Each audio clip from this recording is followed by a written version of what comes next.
the best plans of mice and men. You know the rest of that. Mr. Speaker, the Honorable Prime Minister this morning and this afternoon gave us an expose of what is in her heart with respect to the work of the Cabinet and government at this time. She began by indicating to us that there were some clear goals which she, and by extension the government, had set for itself, given the context in which we operate now.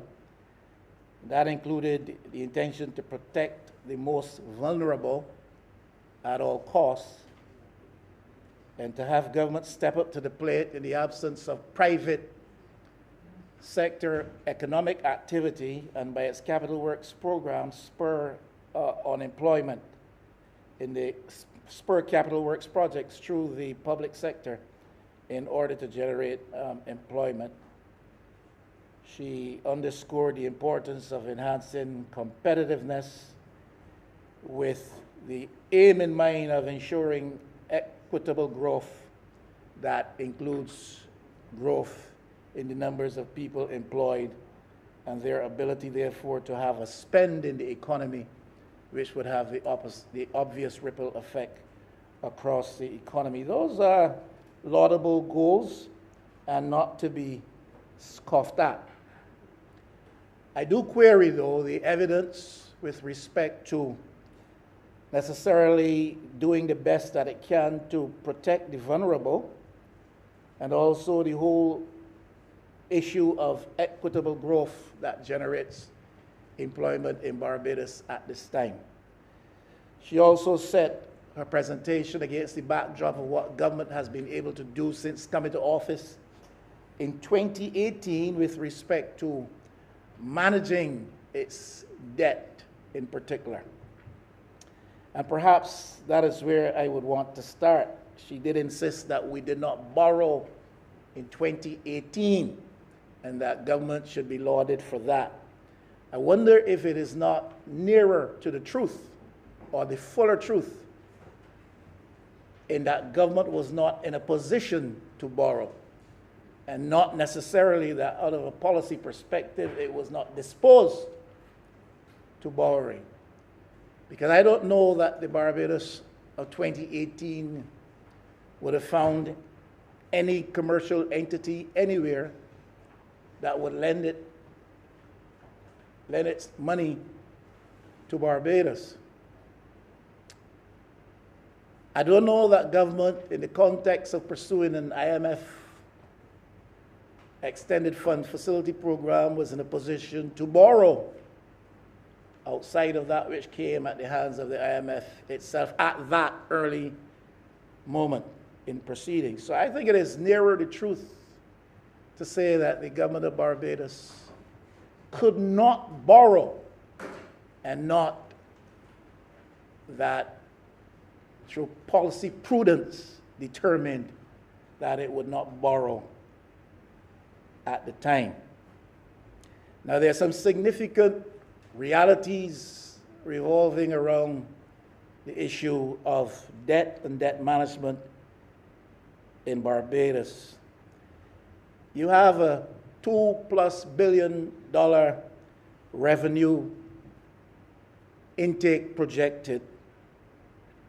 And I'm working, Mr. Speaker, with the figures to which I had early access, and there may have been some slight amendments to these figures, and I'm sure even hereafter we may still find some amendments. But of the $2+ billion, $2.6 billion projected for revenue intake, 30% of that, Mr. Speaker, $800+ million will be applied to debt service in the year ahead of us. $818 million to be applied to debt service. Now that is a serious and significant reality. You can look at the allocation for the respective ministries. Prime Minister's office gets a lot of money, millions of dollars. The Ministry of Health gets a lot of money, a hefty allocation, hundreds of millions of dollars. The Ministry of Education, of course, gets the lion's share, over $500, nearly $600 million all told. If you talk of statutory and non-statutory expenditure. The significant reality for us here is that in order to service our debt, we are committing to have to spend more than any of the ministries have been allocated in the year ahead. It's more that we're going to spend on health. It's more that we're going to spend on housing. Clearly more that we're going to spend on elder affairs and people's empowerment. It's more that we're going to spend on education. We're going to spend it on debt service. Now, that is the reality. If we are going to have a fulsome debate, and if we're going to have accurate reflection on our realities, that is one that you can't just ignore. That debt service, from my figures here, will total $800+ million in the year ahead. Now, debt by itself is bad enough. Debt that is unmanageable is worse, as we have found. But we're talking about the management of high debt levels in a specific context. And the context that I want to underscore is the context of the absence of growth. Some would suggest that we are generating sluggish growth. In comparative terms, perhaps meaningless. There's the absence of growth in the Barbadian economy. Those who had projected a certain level of growth this year, across Barbados, across the wider Caribbean, across the hemisphere, of certain levels, are suggesting that there would be, barring any unforeseen further future developments, a level of growth, but they're doing so with reference to what we have been experiencing over the last year and in the context of COVID. If you fall into a 40-foot well, that's the Prime Minister's 40-foot well, I think she made reference to today. If you fall into the Prime Minister's 40-foot well, Mr. Speaker, and by dint of some luck, or somebody's initiative, or even your own initiative, you manage to get up to 20-foot depth in the well, you are still down in the well. Your experience is that you are still in the well. So the growth projected across this hemisphere, across this region for this year, for the future devastating shocks not considered, is growth based on what has been the experience in the last year. And Barbados beyond the last year, in the past several years, has been experiencing a circumstance of very low growth or no growth. So debt in that context takes on a different face. It is seen in a different light. You see, Mr. Speaker, if you owe some bank in some town, somewhere in this world, $1 million, that's a lot of money. But if you have many and multi-millions from which to draw, then, Mr. Speaker, that does not trouble you. And I pick on you, Mr. Speaker, with your pardon, because I know perhaps the illustration is more relevant if I should so choose you and not choose any others in the House. I remember on what basis? As based on appearances, sir. Mere appearances, sir. Reputation. But if you owe that same million to some bank, and you have only a couple thousand, then you are in serious straits. So we can't simply look at the absolute figure. We have to look at the context that constitutes the reality. And you're talking about paying a high level of debt service in a given year in a specific context, where there's nothing in the Barbadian economy that is suggestive of growth. Barbados has always had a certain level of debt, and especially in more recent times. Under the last Barbados Labour Party administration, there were growing levels of debt, domestic and foreign debt. But the country was in a position to manage that debt and to use its debt to inspire and trigger and gender further growth in the economy. Subsequent to that, we had burgeoning debt in the context of declining growth and contracting economy. In the last 3 years of the former administration, and in the first 5 or 7 years or so in the last 3 years of the Arthur administration, the first 5 or 7 years or so of the former administration, my reading tells me that the Barbados economy grew on an average of about 1%, on an average over a 10-year period of about 1%, while the debt levels grew by 174%. I'm saying, Mr. Speaker, it matters the level of debt when the reality of the growth dynamic is brought into the picture. It is not enough to say to Barbadians that we are managing our debt well, and that prior to COVID, we had reduced it from about 180%, our GDP down to 119, 120%. COVID has come and caused that debt has escalated again. It is not enough to say that without making reference to the growth reality. And the growth reality for Barbados has not been a strong experience.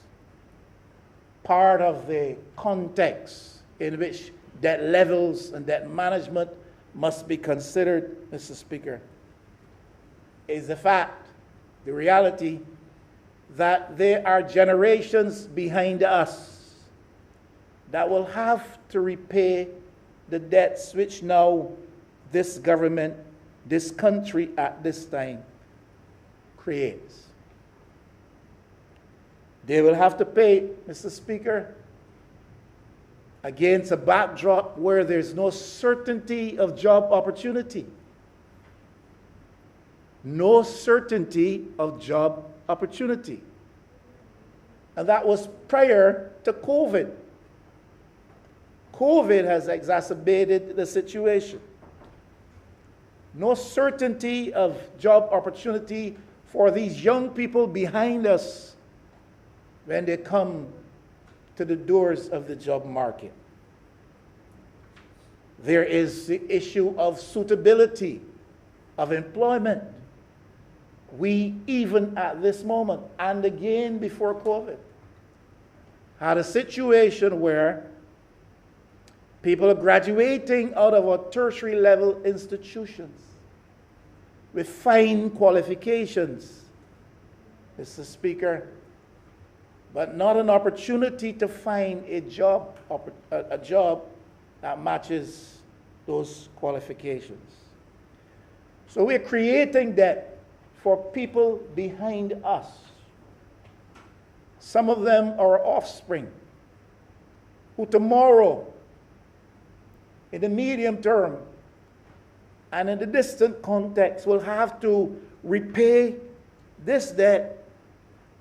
And we are not creating the environment within the context of which they're likely to find a job, period, or a job that produces a satisfactory level of income that helps them to meet their needs and those of their family and contribute productively to the growth of Barbados. And we're creating debt for them. When we create debt, we don't do it in a vacuum. We don't just create a situation where numbers are inscribed on accounts somewhere,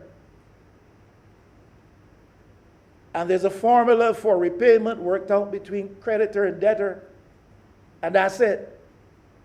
It's more than a numerical reality. It is a living reality, the harshness of which will impact upon those who have to repay the debt. We lament that Barbados struggles today to repay existing debt. We chastise the last administration for the levels of unproductive debt which allegedly they created.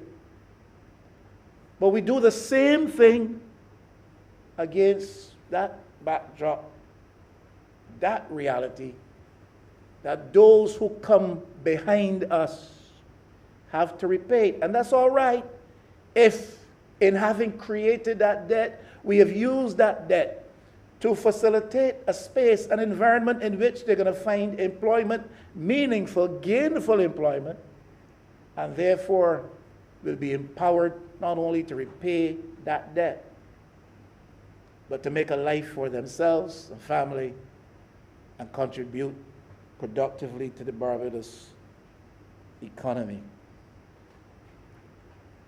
The governor of the Central Bank of Barbados, in giving a review in 2020, suggested that our economy declined by 17%. Yet, in that context of declining growth, in that context of economic constraints or constraints in the economy, loans from international financial institutions that we incurred amount to over $1 billion. Now, a lot of that may be COVID related, COVID induced, COVID generated, and that's understandable. But at the end of the day, it is still debt. And at the end of the day, it is debt which has to be repaid. And I don't think a lot of Barbadians, I shouldn't say I don't think a lot of Barbadians, there are too many Barbadians who perhaps do not understand that a lot of the money that we've been able to access in the last several months, money we have to repay. We may boast that the interest rate at which we repay is 1%, as opposed to what obtained previously, what you'd get in the international financial community. And we're glad for concessionary terms for accessing these loans. But at the end of the day, it is still debt to be repaid.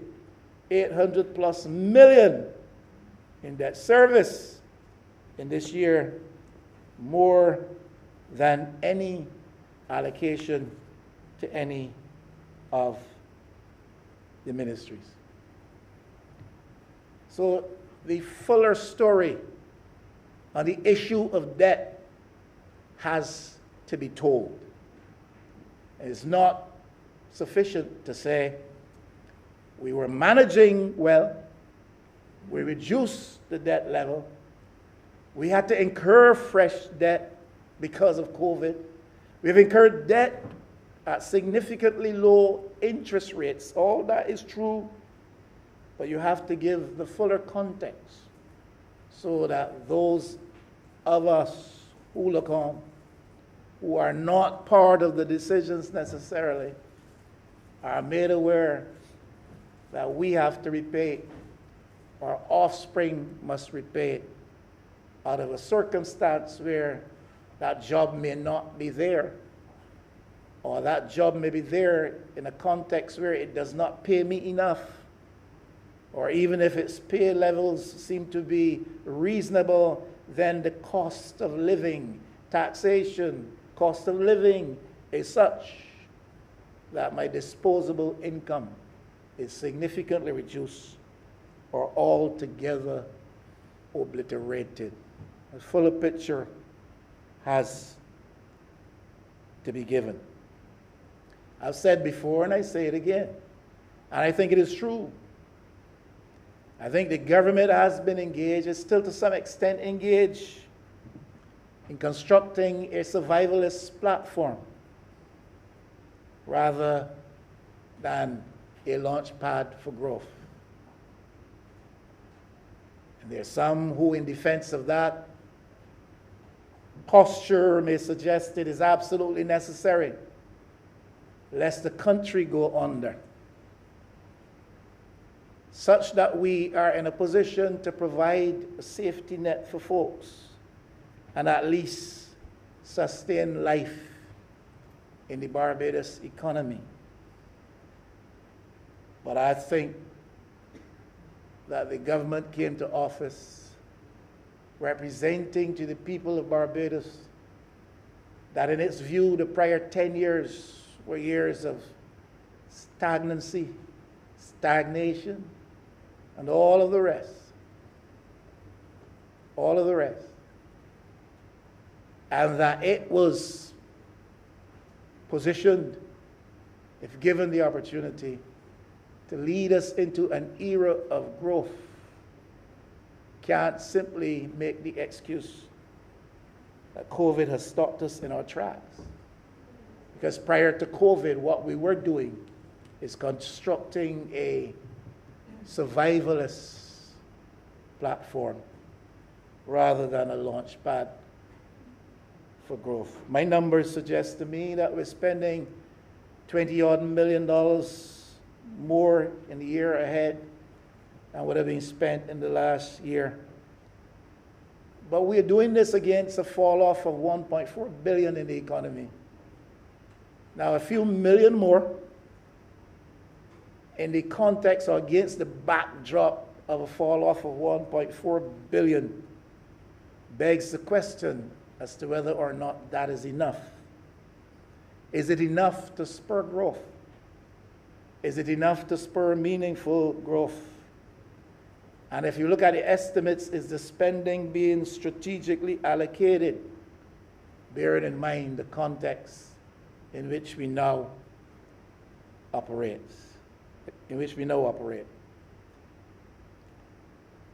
Now, I looked at the figures here. I see no increase in the funds for the Barbados Investment Development Corporation.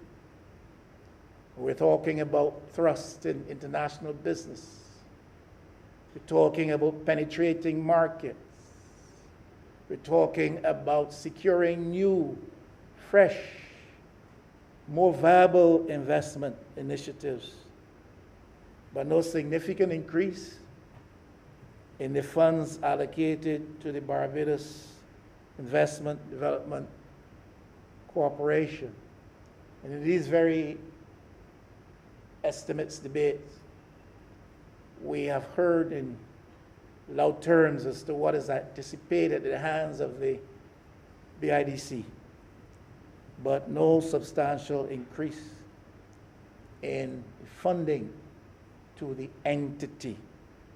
So we have to question how strategic have we allocated these funds if things like that remain the case.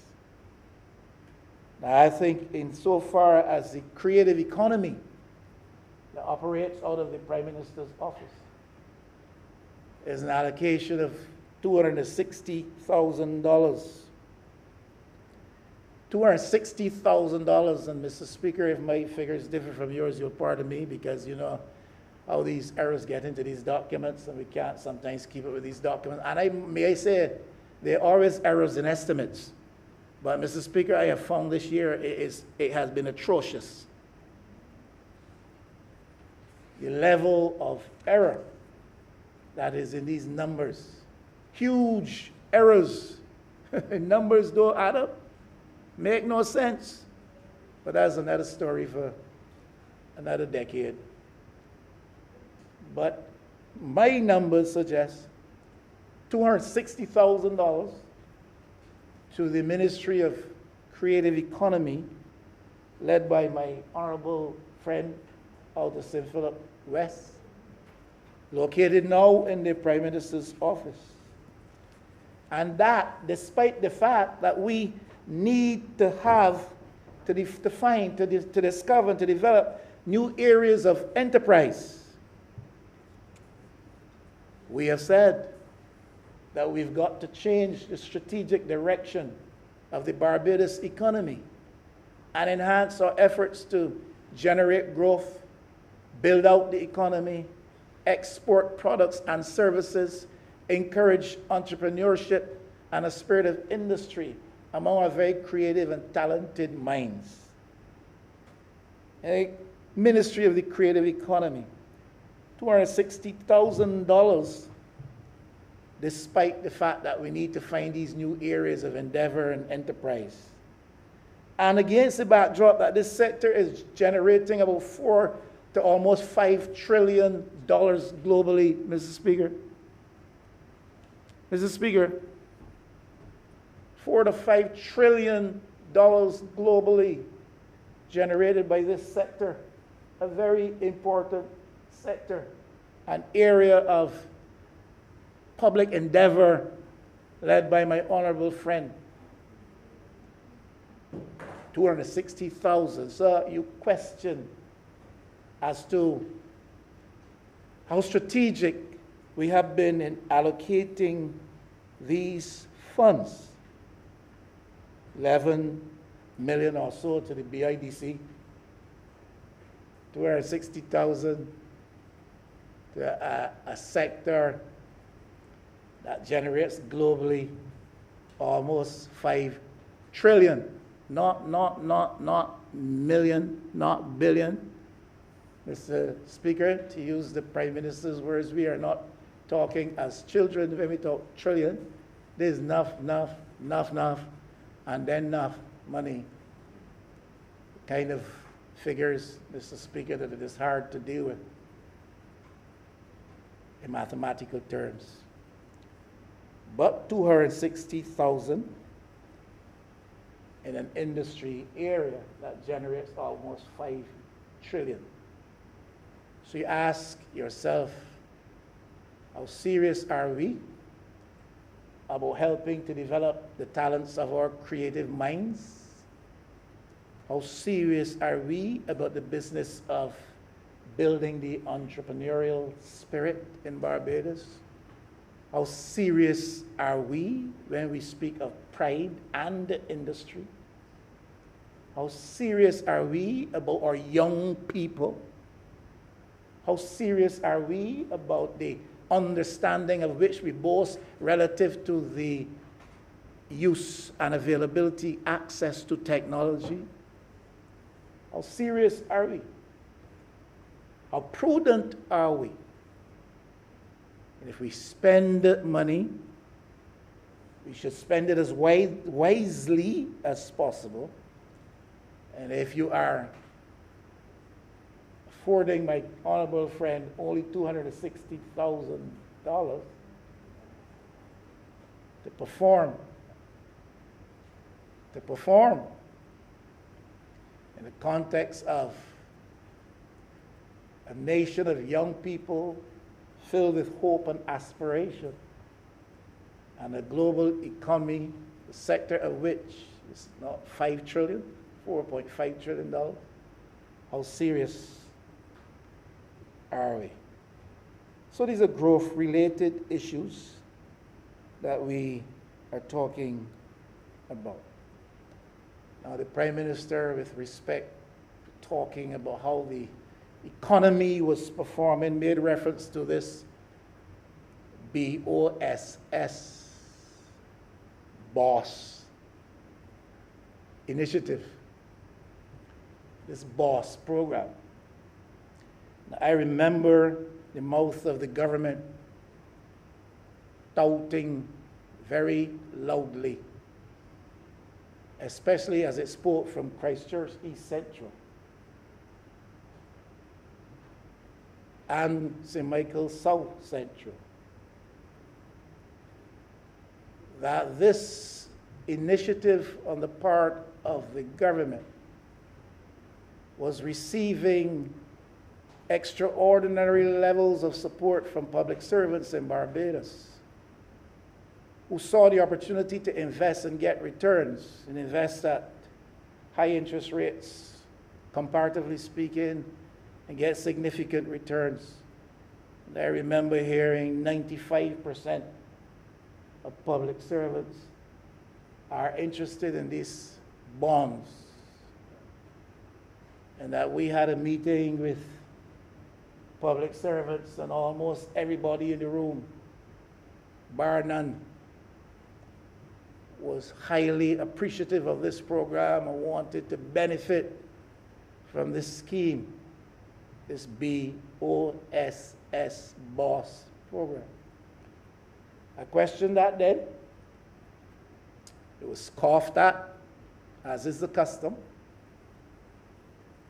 We're still being told that the program is performing well.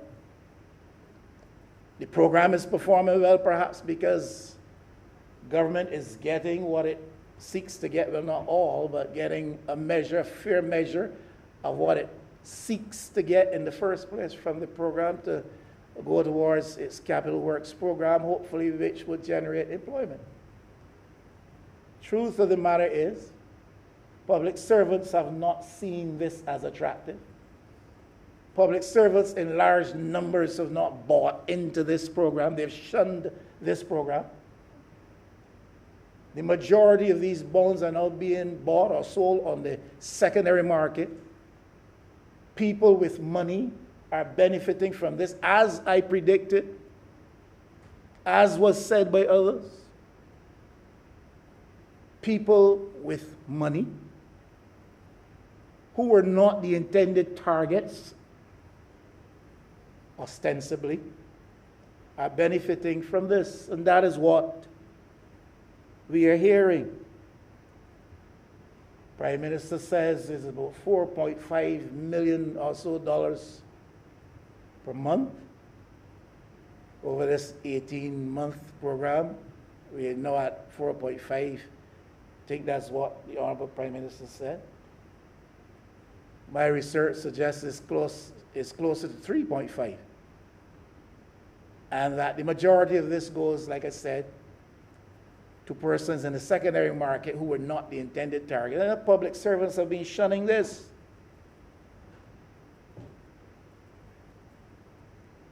Now, one can take the view that the government's goal is being served. But even that can be questioned. Because I am pretty sure that in the initial stages, I heard that government had anticipated maybe a take on this of up to $8 million per month. There's somewhere around $4 million per month. So it's a 50% level performance. And that 50% level component is not going to the benefit of public servants who have shunned this largely. Because the circumstances don't allow them to get into this thing. People are scrambling from paycheck to paycheck, living, trying to make ends meet before COVID, and especially under COVID now, and don't have that disposable income. So this program from the beginning would have only benefited those that are being benefited significantly, people with money already. making more money on the backs of the taxpayers of Barbados. 75% of it being taken up by the secondary market and not by the public servants of Barbados. What happens once we push past, and I say that prayerfully, once we push past COVID, Mr. Speaker, we're talking about the primary surplus dynamic that is in the mix of all of this thing. Government had agreed to a very harsh and austere position with the IMF of a 6% primary surplus over the length of the program. Had we had to pursue that, that would have been a stringency the likes of which none of us here had experienced. COVID has seen the avoidance of that. We've seen a reduction in the demanded, required, expected, sought for level of primary surplus, down to 1%, now below 1%. Question though, Mr. Speaker, is what happens once we have pushed past, gone past COVID. It is my anticipation, and I stand to be corrected if there's one who can correct me, that the IMF will have Barbados revert to a higher level of austerity, stringency, when it comes to this business of the primary level surplus.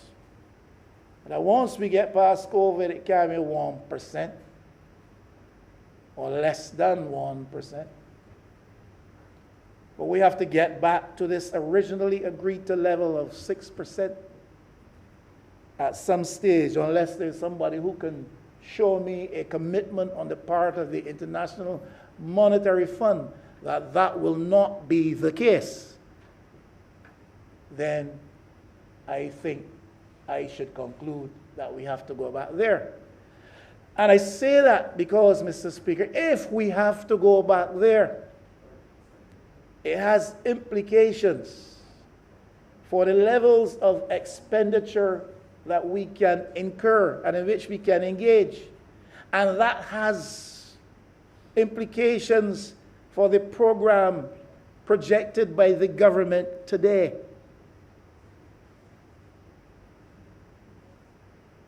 The ease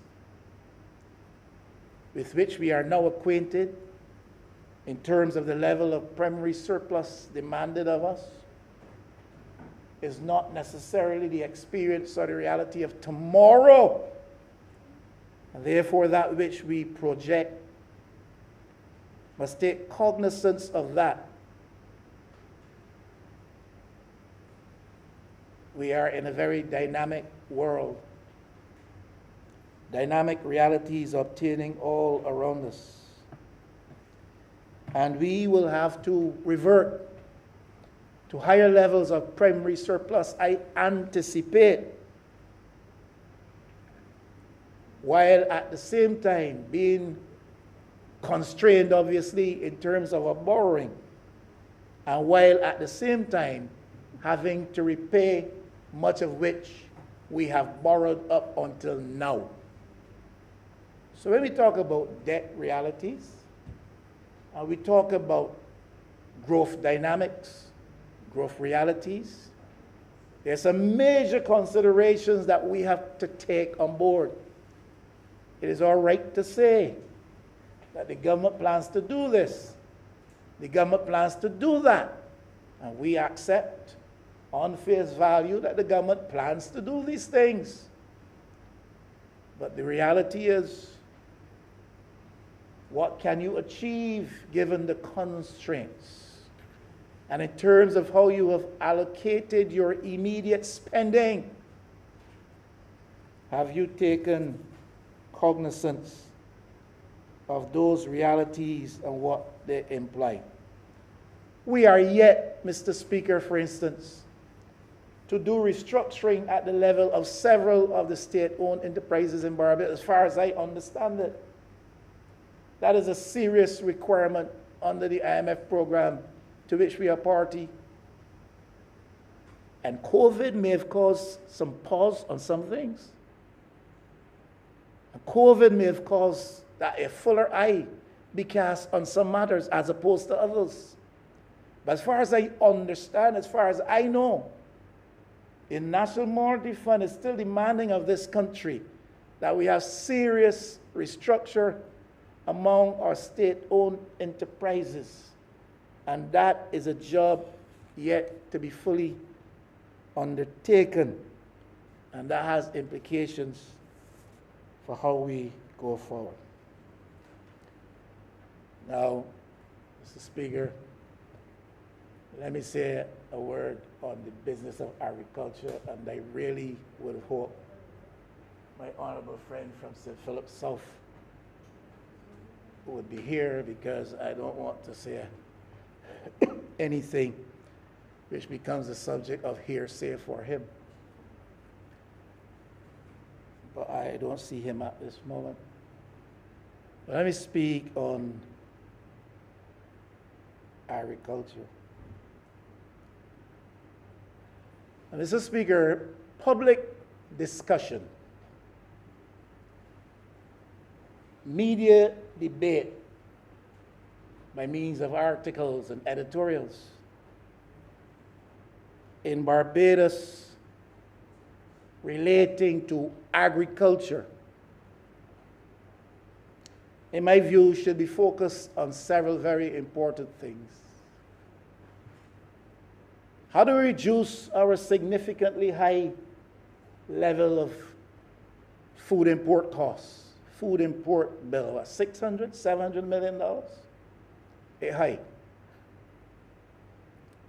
The debate in the public arena should be about that. The discussion in this parliament should be about that. Import substitution policy and initiatives. Reducing the costs, feeding ourselves.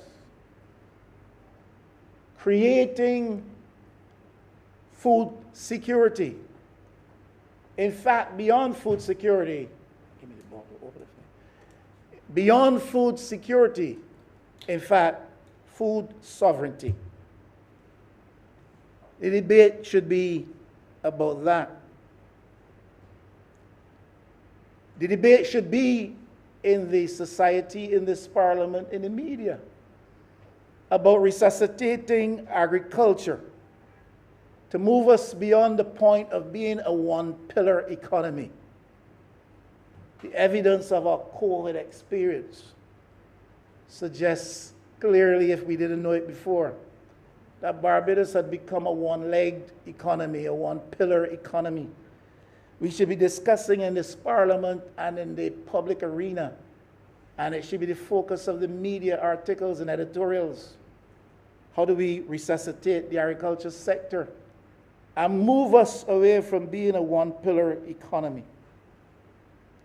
The discussion should be about the proper and transparent use of the old Clico estates in Barbados, particularly so rural Barbados. That's what we should be talking about. The old Clico estates.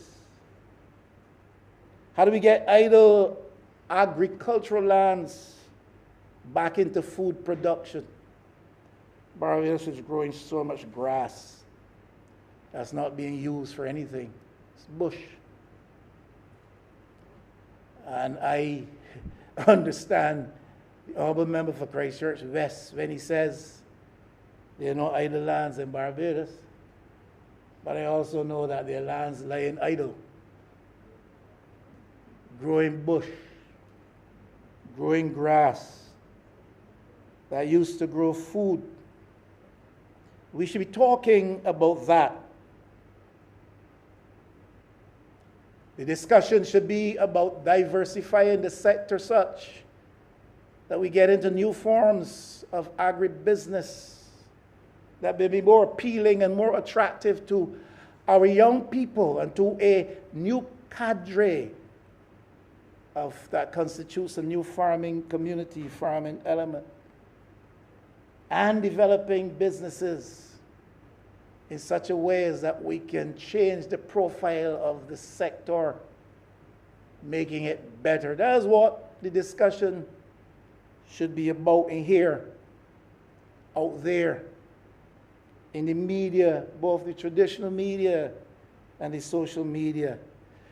Discussion should be about adequate levels and availability of water for farming and for agricultural effort and enterprise in Barbados. Water scarcity, irrigation issues in the agricultural sector. That's what the discussion should be about. Should be about the sale of agrochemicals and their use within the context of a strong and enforced regulatory framework. The safe use of agrochemicals and a supporting and strongly enforced regulatory framework around agriculture. The discussion should be about these things and other important things relative to agriculture. Mr. Speaker, though, instead, the debate in the public arena, traditional media, social media, the public square, is about how do you justify the need for 2 ministers of agriculture to manage $46 million, I think it is $47 million, while the Minister of Health is out while on his feet. No parliamentary secretary, no Minister of State. These things fall to the discretion of the Prime Minister's head of cabinet. But I'm talking about what the discussion is about. Why 2 ministers of agriculture, while the Minister of Health, battling the greatest stress that has ever faced this country by all mouths, is out on his feet. The discussion is about that, in part.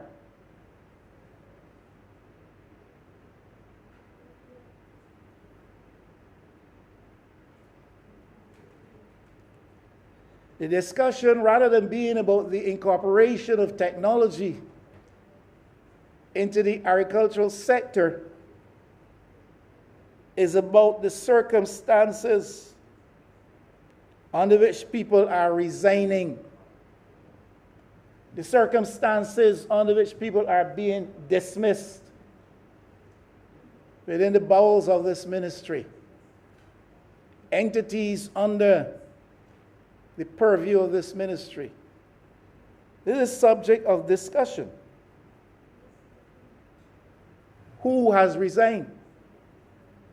Who has been dismissed? The reasons why, the circumstances around which. Now that's what we're talking about when it comes to agriculture in the midst of a public health threat which has shown to us that our economy is on a shaky one leg and that we need the business of agriculture to be properly restored.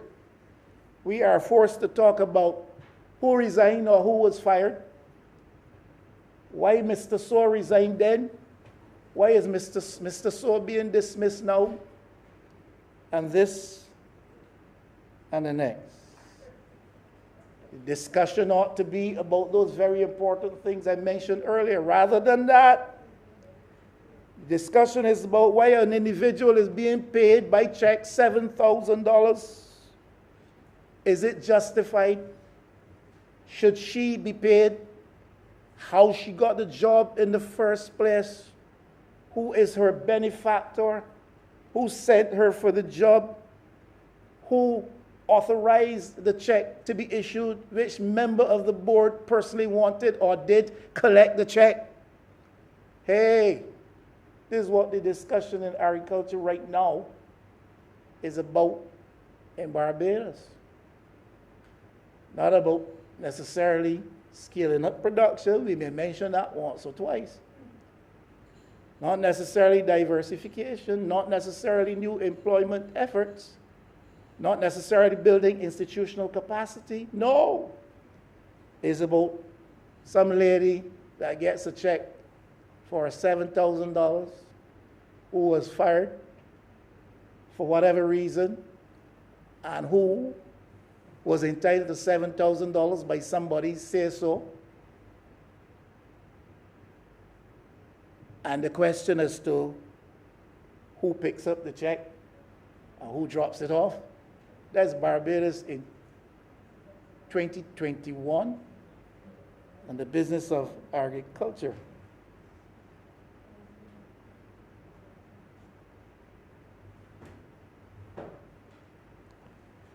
The discussion is about how contracts within the Ministry of Agriculture are awarded.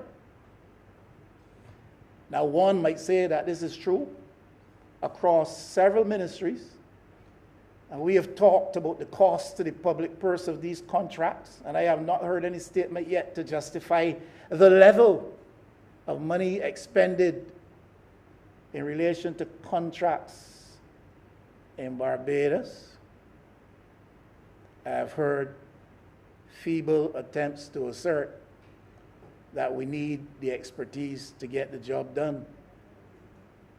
But beyond that, I have not heard any serious, significant attempt to justify the number of consultants, the monies that are being paid to them. But I'm not dealing with that today in a broad and general sense. I'm dealing with the Ministry of Agriculture and the fact that the discussion today in this Parliament, the discussion today in the public square, the discussion today in the public media is about contracts and how they are awarded. And what was it that qualified a particular individual for the contract related to a factory job in which a man lost his life? Now, hey,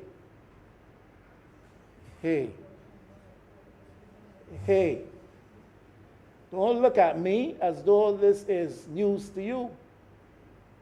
This has been news making the rounds in Barbados for a while. And the discussion, in part, has been about that. The discussion has been about that. How did certain people get specific contract? What qualified them, for this factory job from which an individual fell tragically and met his death? These questions have been raised publicly. These questions have not been answered. These questions linger on. The discussion ought to be about the sublime elements related to the performance of the agriculture ministry and not to these issues. Mr. Speaker, the discussion now is about the burial site of skeletons, whose skeletons they are and where they are to be found buried. That's the debate in agriculture in Barbados today. The burial site of skeletons. I want to hear voices out of the Ministry of Agriculture, out of the BADMC, telling me positive, wholesome, progressive things. Not telling me, I know where the skeletons are buried. And if I start to speak, people are going to hold their heads and bawl. That is where we are, unfortunately. The discussion ought to be, are we really producing more in terms of agricultural output in Barbados? Are we really producing more? Or is it that we are better accounting for that which we are producing? These are some of the questions that are out there and which constitute public discussion. Now, the Minister of Agriculture, my honorable colleague from St. Philip South, is quoted in recent public statements speaking on the matter of the BADMC. And I found the comments to be interesting. I found the comments to be disappointing as well because of the realities upon which they reflected. Minister is quoted as saying, as far as BADMC is concerned, the entity has not been sufficiently responsive to the needs of the country. Now, the minister is saying that after 3 years heading the ministry. The minister is saying that, and if the minister is not saying that, he would tell the public and he would tell this house that he's not saying that. But I'm talking about public discussion. In the media, in the public square. And in the media, the minister is reported as saying, with respect to the BADMC, that the entity is not sufficiently responsive, Mr. Speaker, to the needs of the country after 3 years. This is a discovery after 3 years. It is a discovery which comes about after public turbulence around this entity. It is a discussion which comes about after 3 years. The minister is quoted further, reported further, Mr. Speaker, as saying, "We have just discovered..." I remember you quoting from a speech. I am not quoting. I am talking about what is the subject of public debate, Mr. Speaker. You're not quoting from any I am newspaper, not any quoting article. from any newspaper. I am not quoting from any newspaper. You are not reading from any newspaper. It's not I an am not excerpt reading from from any any news. article. I am not reading from any article. So then this is conjecture, or This is not conjecture. This is, in fact, public debate. but was not reported speech at all either. This is not reported speech. This is public debate. These are sentiments being expressed in the public square and in the media space. Mr. Speaker, on a point of order. And I'm doing so reluctantly because I really don't want to give oxygen to that which is... The honourable member is misleading the House, Mr. Speaker. He says to the House and the people of Barbados that the minister is quoted as saying, when you ask him, he said he's not reading quotations. So he's standing on the floor of Parliament and accusing me of saying things that he cannot produce proof for. And I beg, Mr. Speaker, that the comments be withdrawn. I remember if when you're contributing to the debate, you have the floor of the House to refute those any allegations and or quotes and or misquotes as that are uttered by the honorable leader of the opposition. You'll be given that, you have that privilege to so do. Because he has not quoted, he said that he's not reading from any excerpt from any newspaper or from any article.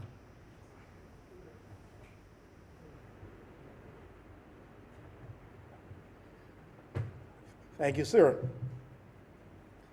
And as I was saying, not sufficiently responsive to the needs of the country. A discovery after 3 years heading the ministry. We've just discovered the inadequacy of the capacity for storage existing at BADMC. The inability to store for farmers. Part of the function of the entity is to create storage for excess production coming from farmers, I gather. Well, after 3 years, we find that it is discovered that that capacity is inadequate. And it is discovered only in the context of the need to store, it is discovered only in the context of the need to facilitate the care package distribution program. After 3 years, I am to conclude that were there not a care package program, that discovery itself may not have been made even at this point. Because nothing previously had led to the discovery that there was incapacity with respect to storage or lack of capacity with respect to storage. With respect to the entity, the BADMC, there's been a lack of traction in developing the marketing arm of BADMC. There has been a lack of traction in developing the marketing arm of BADMC. My goodness. After 3 years,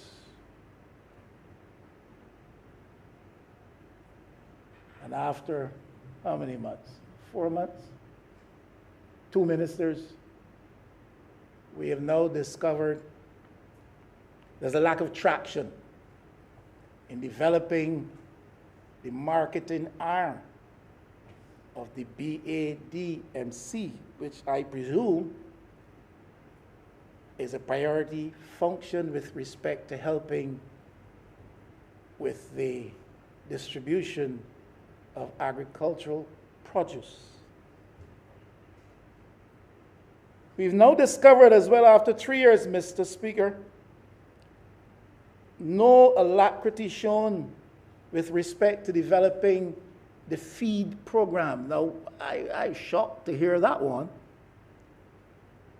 because we've boasted about this feed program, this FEED,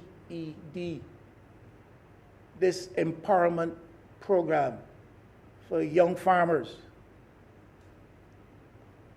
But the entity, BADMC, has shown no alacrity in developing the feed program. So we're not where we ought to be with the feed program. The feed program has been negatively affected because of the performance of the BADMC. And the marketing arm does not function viably, and there's inadequate storage capacity, and the entity is not sufficiently responsive to the needs of the country. But as BADMC, and that is part of the discussion taking place, I take it even the Honorable Minister has now gone into and become a part of the public discussion himself. I take it. But such is the reality. When we should be talking about these other more sublime things, we are dealing with these negatives and with some of the ridiculous goings on at the entity and in the ministry. Now, Mr. Speaker, government in the throne speech last talked about the sugar industry as well, with respect to restructuring to enable public-private sector partnered participation. Sugar industry in Barbados. Now, depending on who you're talking to, you will hear differing opinions as to the viability of sugar industry itself or anything that has to do with the growth, cultivation of sugar. But the government in the throne speech talked about formulating public-private partnership arrangements around pursuit of certain elements of the sugar industry in Barbados. The plan to allow for share investment by farmers and farmers groups, sugar workers, private investors in the industry. I didn't hear the Honorable Prime Minister mention that at all today. I haven't heard mention of it for a while. And maybe when the Honorable Minister does speak, he will in part seek to address that.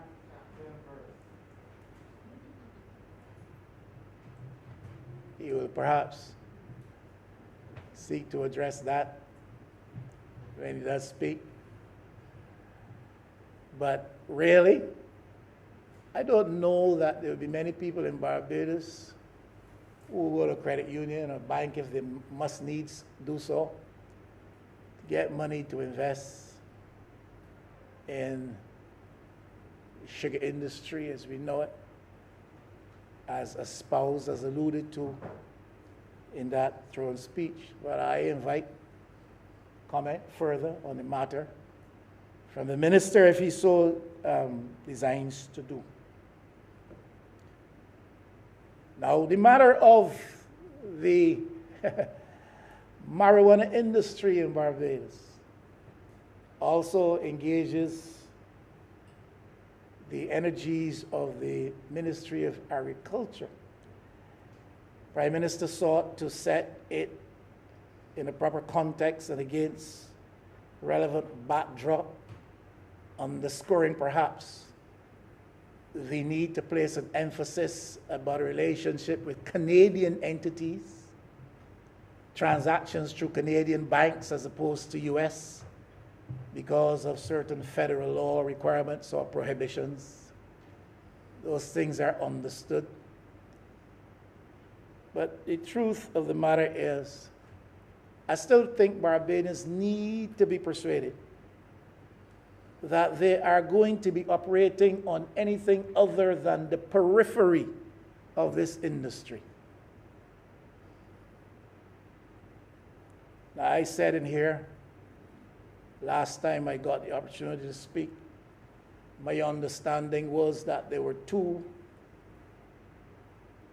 licenses approved with reference to the marijuana industry, cannabis industry in Barbados. And the Honorable Minister would have corrected that somewhat, sought to bring some clarity to that. He did say that no licenses have been issued. My concern then was, and still is, because we were talking corruption then, and that is if people are given upfront information as to pending government policy, as to the establishment of institutions and the implementation of policy legislated through this chamber, if they're given upfront information on that, that puts them at an advantage over others, and that advantage is derived by that knowledge because of political connections or familial connections or friendship connections, any association of that sort, then that is a form of corruption. That was the issue then. And that is why I made reference to that.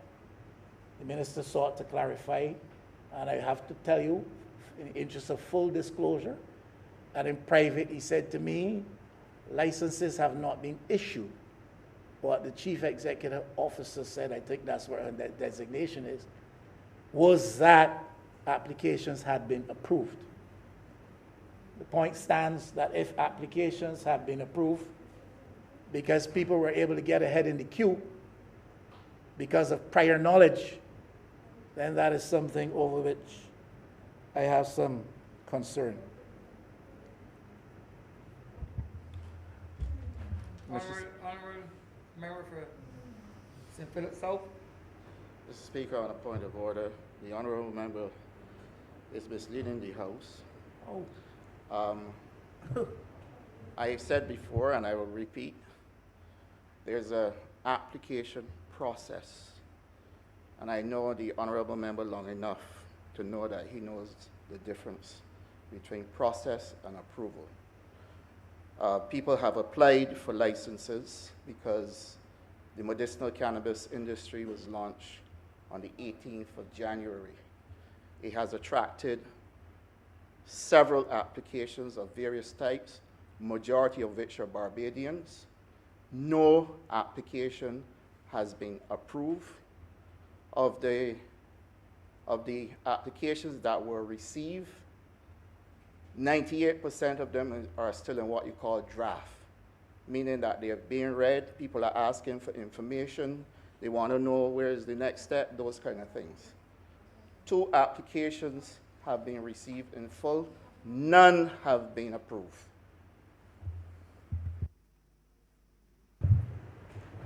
All right, well, thank you for that clarification. Again, Mr. Speaker, I thought I heard the CEO said 2 licenses have been approved. I thought in private conversation, the minister said no licenses have been issued, but 2 applications have been approved. If I am incorrect in thinking I have heard that, I apologize. Yes, I do.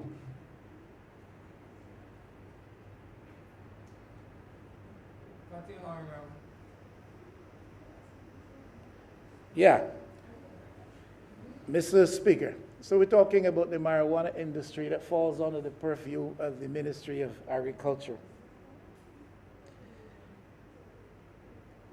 The fear is, my persuasion is, that we are going to have significant levels of foreign dominance in terms of investment and in terms of benefit in this industry. There is a significant level of disappointment obtaining out in the Barbadian community among those who have, for various reasons, an interest in the marijuana industry in Barbados, with certain aspects of it becoming legitimate activity. We know of the Canadian interests that already exists, that's been demonstrated with reference to parts of Central America and other parts of the Caribbean. We expect that that will also obtain here.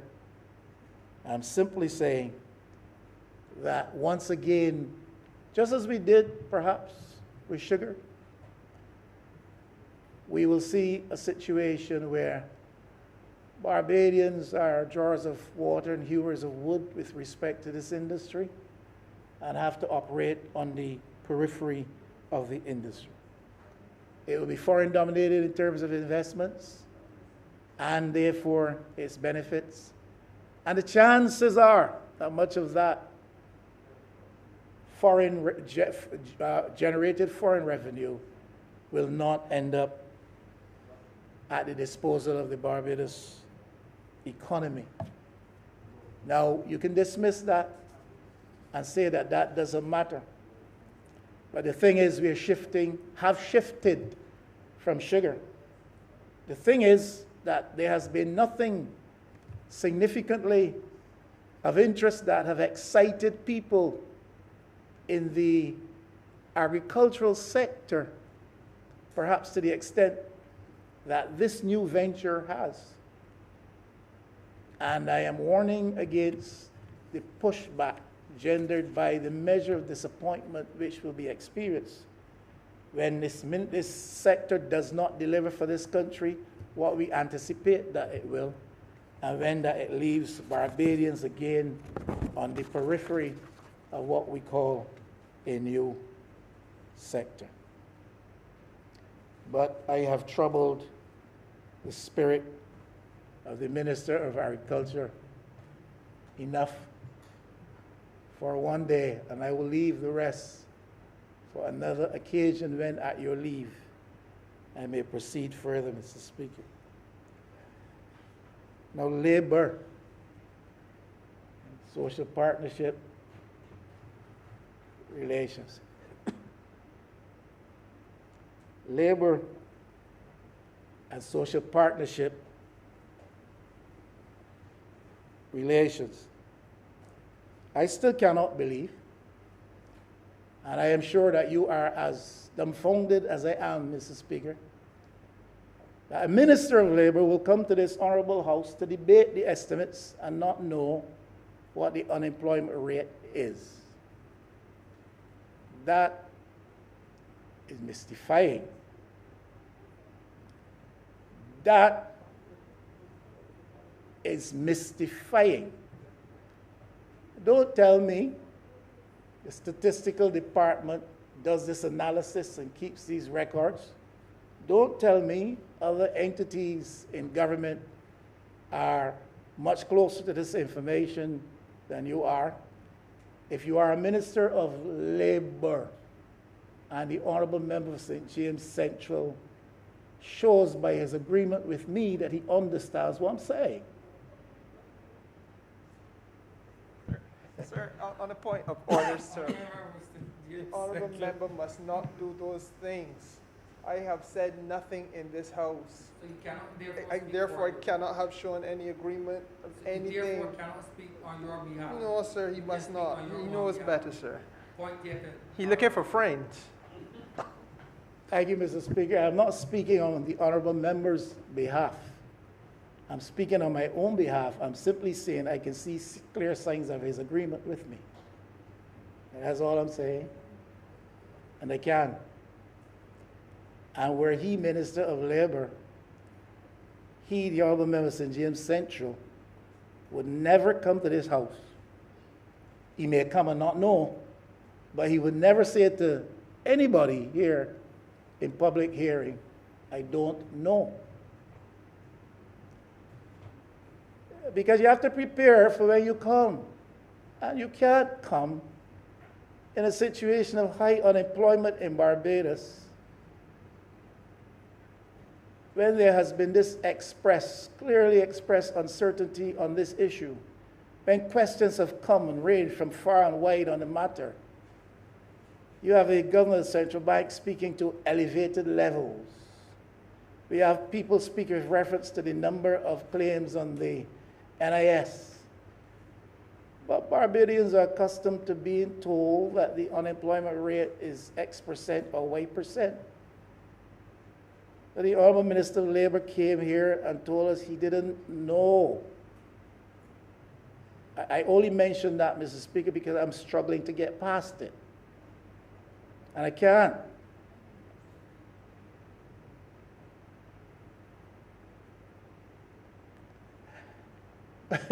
When you come here, Mr. Speaker, you can't say I don't know things like that. And then you later said to us, I have received information.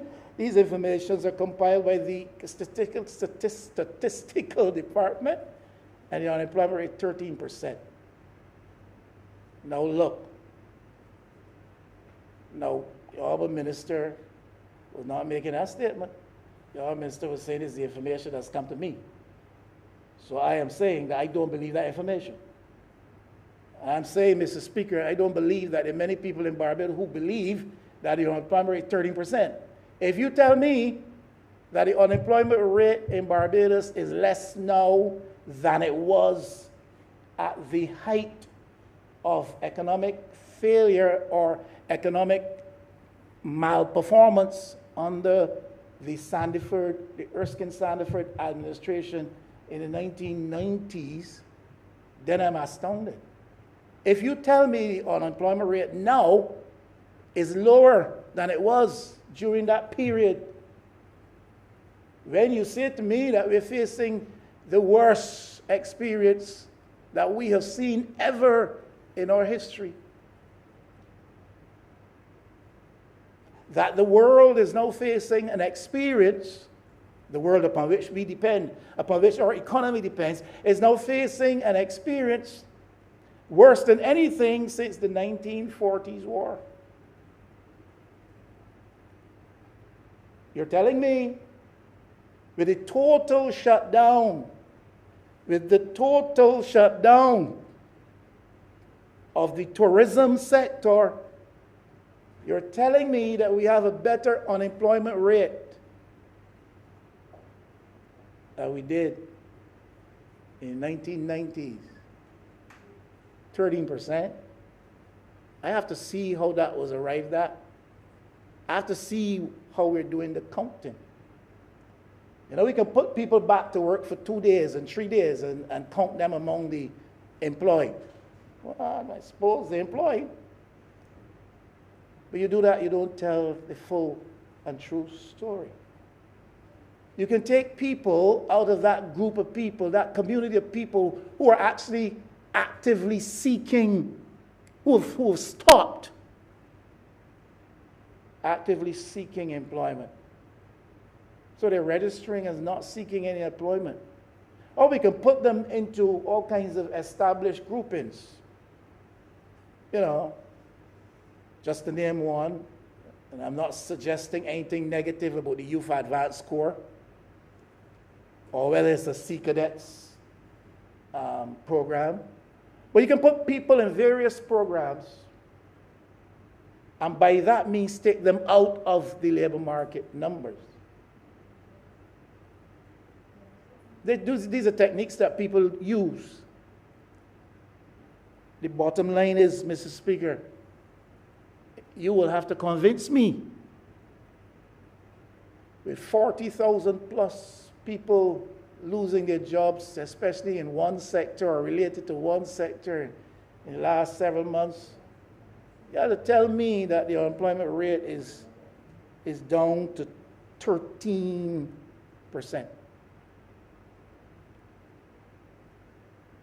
I can be persuaded, but you have to make the effort. I can be persuaded, but I warn you, you're likely to fail. 13% does not shout of accuracy. It has to be a fuller story to be told with respect to that number. Now, there are some pillars upon which this ministry sector is established. Part of the goal is to create opportunities for employment. That's right. Create opportunities for employment, or facilitate the creation of opportunities for employment. The problem I have with that, Mr. Speaker, is that we are satisfied in these days to create the kind of situations that produce underemployment. I continue to harp on this. Underemployment is a great scourge in Barbados. It's not this government's doing. It is not the doings of the government that preceded this one. It is historically the orientation of our economy that has thrown up jobs which conduce to what I call underemployment. People working in situations where they are not gainfully employed. Not just employed, but gainfully employed. You go to work and you're working for far less than you deserve. You're working for less that enables you to have comfortable living. We've got to do something about ending the scourge of unemployment. Is fine. to say that we will enter into capital projects. It is fine to say that we will generate the kind of work activity through various ministries that will see people go back to work. But the thing is, in Barbados, tremendous level of underemployment, and especially among women. And something has got to be done strategically and meaningfully to change that, this business of underemployment. It may be that even some members of this chamber would suggest that they are underemployed because they're not well paid. And they would have to make a case for that. But I know the reality out there in Barbados, where poor people live, is that underemployment is an evil, a scourge that has to be remedied. John, just take up a man and put him in a job. He earns a pittance so that you can say where he's working. Truth is, you've helped him because he's working. But you've put him into the kind of a syndrome, kind of a context in which his level of poverty is perpetuating that of his dependents. And that is part of the story of generational poverty in Barbados. Because we don't seek sufficiently to break the cycle of poverty. We treat to respond sometimes to poor people by giving them handouts or a helping hand up.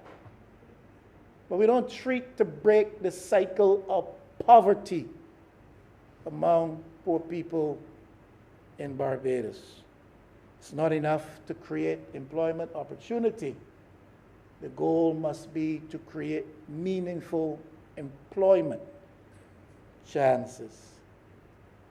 The failure to diversify our economy is part of what frustrates and stymies that effort to create meaningful job opportunity in Barbados. So we have a lot of people working in tourism. And a lot of them gone home now because the tourism shut down, can't make ends meet because the earnings derived in tourism to start with were not sufficient. So you live from paycheck to paycheck. And worse than that, you juggle debts, you juggle expenses. And once that small pittance keeps coming, you have perfected the art of juggling expenses that one of these days, that stops, that flow stops. You can't juggle anymore. And you're faced with a nightmare of poverty from which you had never escaped. And I know that there's some in this house who believe that our business is not simply to find any job for somebody. There's some of us in this house who believe that we have got to change the material position of people in the world by changing their circumstances of poverty. The work of the Poverty Alleviation Bureau helped with that. The work of the Urban Development Commission. The work of the Rural Development Commission. Some other entities of government at some point. And we've seen a halt to a lot of this over the past 12, 13 years. I know a lot of people in St. Michael West whose living circumstances today are drastically different because they were able to own their property through the help of the Urban Tenantries Program. The Urban Housing Program, led significantly by this now administration in a former lifetime. But those programs seem to have halted. And the point I am making, Mr. Speaker, is that we've got just not to stand up and boast about getting people back to work. I mean, when you're desperate, I suppose you would do any desperate thing, but you can't simply boast about getting people back to work. We've got to break the cycle of poverty and put people into meaningful employment. It cannot be that certain elements live a certain quality of life in Barbados with an indifference to the quality of life others are forced to live. And the privileged might feel comfortable, but the government elected in majority numbers, in total majority numbers, by the people of Barbados cannot suffice itself by creating space for any job and be satisfied with that. That must be a stepping stone to something better.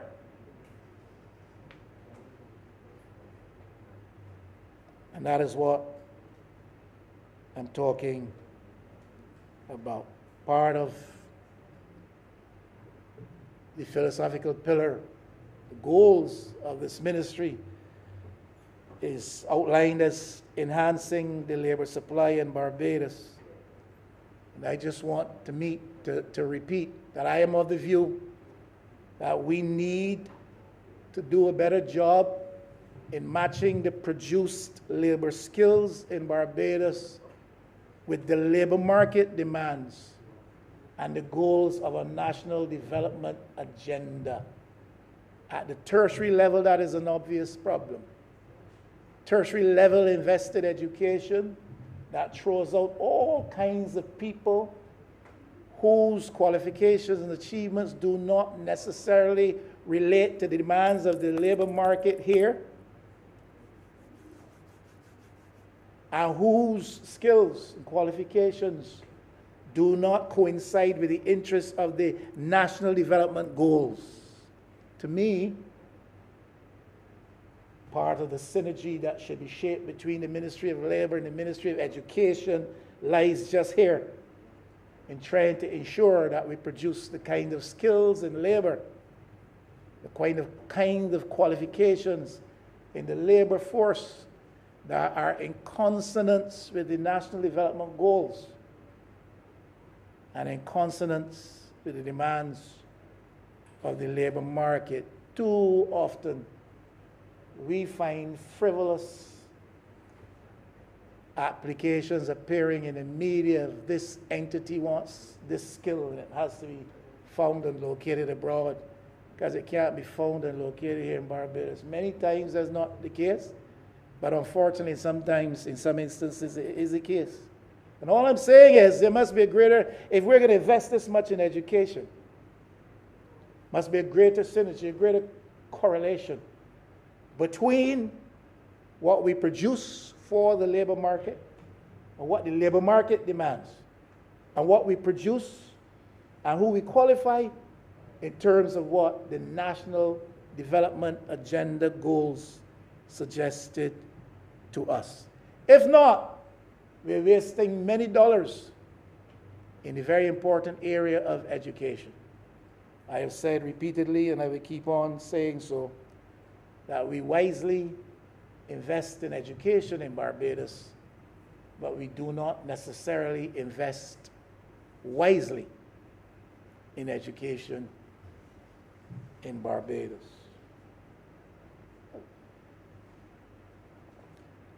Part of the philosophical platform upon which this ministry is premised, according to its documents, is to promote entrepreneurship.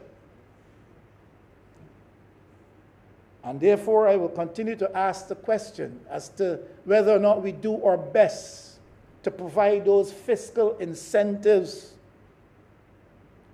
that facilitate or promote entrepreneurship.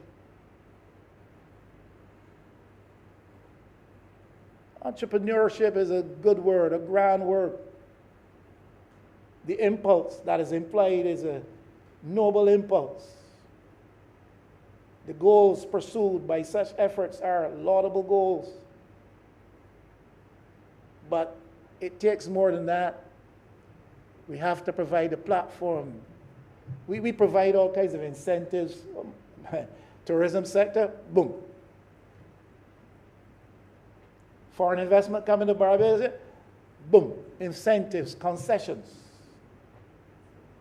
The best we seem to think we can do is to provide a little small grant for a few fellows out of the country or from around town to do a little thing that will bring him a few dollars, that hopefully will keep body and soul and spirit together.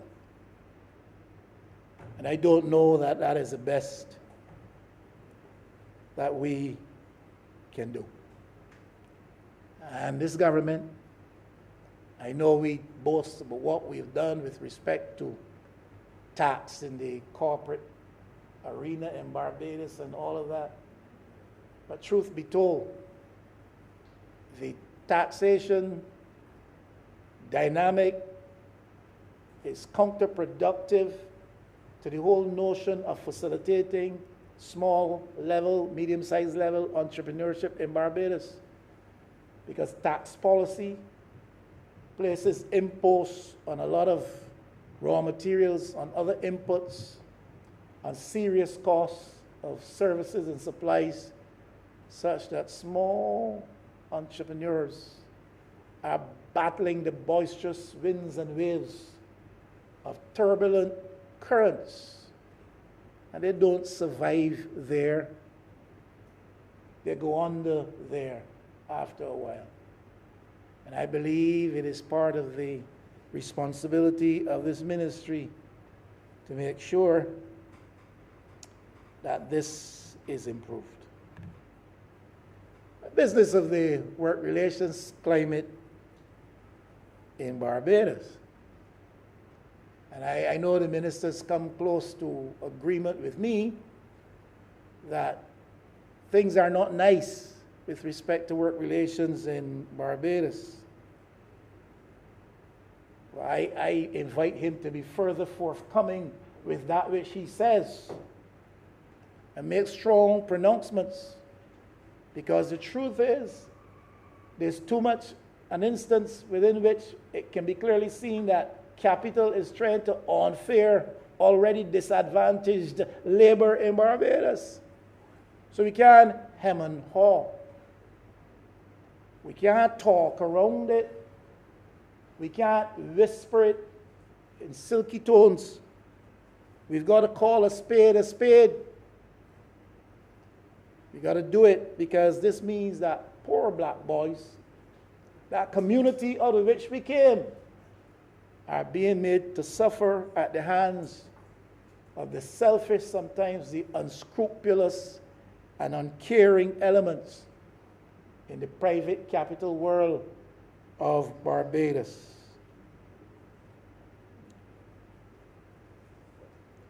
Now, there's this issue of minimum wage. As the Honorable Member St. George North rightly characterized it, we need a living wage, a livable wage. People need to have something upon which they can lodge their lives, even though there is not suggested there is a 100% improvement in the level of comfort attaching to their situation. That improvement needs to be significant. They're proposing a minimum wage that will bring us in now at about $300+ a week. $300+ a week, $1,300+ per month. And question is that a living wage? Though a man is able to buy a few more biscuits and a couple more bars of soap or bottles of drink, is he in fact put in a position where he is now able to live by that which we are proposing? Again, bearing in mind the costs imposed on his living experience by government, taxes, and other contributions. Now, I support implementation of a minimum wage. I called for that even before I heard the government pronounce it. But it should be a wage that is livable, and it should be a wage that is meaningful. And always the first response of private capital is that it will carry up the costs of business. Now, I heard the Honorable Prime Minister in here today very clearly with my two ears promise and warned the business elements in this country that this notion of responding to this type of initiative in a way that suggests that you should lay off people, and to talk about the cost of business going up and all of that is not something that the government will countenance. And I hope that that is more than just rhetoric. I hope that's more than just rhetoric. And I hope for vibrancy among the organized labor community. And I hope for vigilance and diligence on the part of government that when this wage is introduced, that the reactionary element within the private sector world in Barbados will not be allowed to get away with any foolish strictures that reverses the goals and policy of the government and sets some in the labor sector in Barbados back. I mention again issues of unionization, and I invite the honourable member again to be full-throated and clear-voiced on this matter of unionization and say that we are standing for this foolishness and our businesses who would defy the best efforts of organized labor to have a good social partnership relationship within which the interests of labor are also recognized, protected, and pursued, that the minister with clear voice, full-throated expression, will say, not both here. Not both here. Not so long as I am Minister of Labor are we going to stand for that.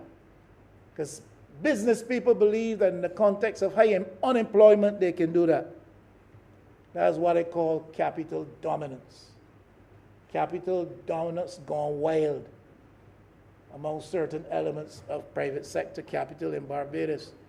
And the Ministry of Labor, apart from organized labor, the Ministry of Labor is the people's first champion of defense insofar as this is concerned, albeit government itself is an employer of some significance.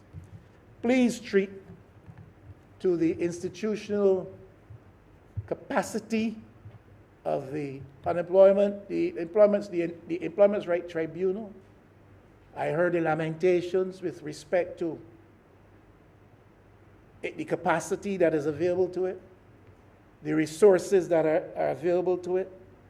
I know of the issues around the wrangling over legally related issues where matters of discipline then fell subject to the interference or interjection or intervention of practitioners of the law, and how disadvantaged this would have been for some small businesses and stuff. These things should be properly and fully treated too, not for an instance, but for all time.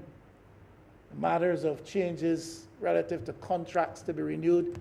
These are issues which are important, cannot be left to linger, because labor suffers immensely, and sometimes business too.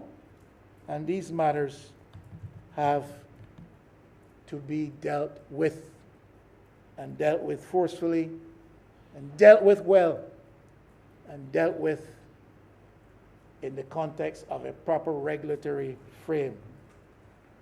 Now, Mr. Speaker, I need to speak a little bit about tourism. I promise you I'm not going to cover every ministry that's captured in these estimates. Prime Minister did a sufficient job on that. But some of them I have to make. Tourism is one, and the voice of the Honorable Minister is not to be heard in this chamber, but I'm sure that she may very well have an echo that might be heard fairly loudly here. There is this BEST program.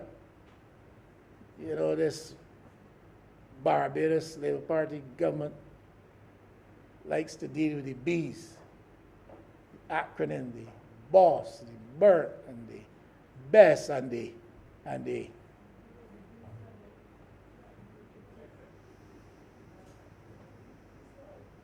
But there's this BEST program, which has to be returned to the drawing board. Has to be returned to the drawing board. Sorry? This BEST program has to be returned to the drawing board. Now, when I said in here that the hotel sector would not necessarily find this attractive, and that the government was not finding the support for it from the hotel sector, that they anticipated, again, I was rebutted, this time by the urban member of St. Michael South Central. Now we're hearing government itself admitting that this one go back to the drawing board. $300 million allocated on the BEST program, the lion's share of which goes to the hotel sector to allow essentially for capital works and some energy refurbishments, etc., to make plant more attractive, on condition, of course, that you employ at least for 2 or 3 days some of the staff which are normally on your register, and that staff will be working for 80% of their normal pay. I think that's the rudiments of the program. 2 to 3 days per week employment with 80% pay. And about 40,000 people around that's 40 or 14,000 people around in the hotel sector. And a program anticipated to have a lifespan of about 24 months, 2 years. When we take the overall sum of 300,000 and you divide it among the number of workers, even if you say 10, if it's 40,000, you say 10,000, and you divide it among 10,000 people, my calculations bring me to about $1,200 per person. $1,200 per person. That is about what you're proposing for the minimum wage, just under, in fact. So it's not significant. And then you have the added disadvantage that these people actually lose their work under this particular arrangement where they're being paid at 80% of their normal pay. Then they have problems with the national insurance because their benefits are calculated on this level of pay, unless I'm mistaken. So this is a program that the workers, I'm sure will be glad for the work, but thought through to the end is not necessarily so reassuring. But then I say, well, you're desperate. And if you're out of work, the best you can do then is this. If that's it, then that's it. And then the hotel workers, of course, you enter into this. Government sees this as an investment of shares in this. And therefore, when things return to better for the hotel sector, then those shares must be redeemed. Therefore, the hotel sector not too keen on this. And hence, the BEST program has to be returned to the drawing board. And it should have been returned to the drawing board far sooner than now. But there are those who, in their stubborn view, who feel that they are purveyors of all knowledge and who understand the culture of the Barbadian economy better than anybody else, they figure that this is all right. Well, now you're hearing that it is not so all right. Mr. Speaker, I cannot talk about tourism without talking about, if you're still with me, Mr. Speaker, about LIAT. About LIAT. Now, you know, when it comes to the COVID thing, Mr. Speaker, I start from this premise that the first consideration is life and the preservation of life. Economic considerations fall second place behind my consideration about life, well-being, preservation of life. Now, when it comes to this LIAT thing, Mr. Speaker, notwithstanding the complexities of the issue, here's where I start. That we're talking about Barbadian workers. We're talking about Barbadians. I start there with that. Notwithstanding anything that the Prime Minister of Antigua has to say, notwithstanding any new arrangements under administration for LIAT, notwithstanding matters of relative to the prudence or imprudence of liquidating LIAT, all those are important, but for me, Mr. Speaker, the first consideration is, for me, that these people, the pilots and other people who have been employed by LIAT, are Barbadians first of all. And my question of the government of Barbados is a clear, please statement as to what is being done in the interests of the Barbadian LIAT employed workers. It's almost a year now, next month, early, will be a year when several of these people, think about 100 of them, Barbadian employees of LIAT, company based in Antigua, Mr. Speaker, will be out of work and suffering, living paycheck to paycheck, many of them, as my investigations have suggested to me. These are Barbadians, Mr. Speaker. These are not Taiwanese. These are not Brazilians. These are Barbadians. And for a whole long year, in my view, through no fault of their own, they are left to suffer both the indignity and the hardships associated with their now plight of being unemployed and unpaid or uncompensated for labors of past, living paycheck to paycheck. My understanding is that these people were given, Mr. Speaker, a one-off payment of $2,400 in August of 2020. $2,400 in August of 2020. That brings us to, what is it, about 8 months now since then? $300 per month for the last 8 months. That is less than the minimum wage that you're proposing. $300 per month for the last 8 months. You think you can live on that, Mr. Speaker? I suspect not. $300, a one-off compassionate payment. $300 for the last 8 months. Now, a few of them have had NIS responses to their plight, but the majority of them, and there are 100 of them, have not, because, Mr. Speaker, by arrangements made prior to their service, arrangements between the partnering governments in LIAT as an enterprise, a regional enterprise, though an Antiguan company registered in Antigua.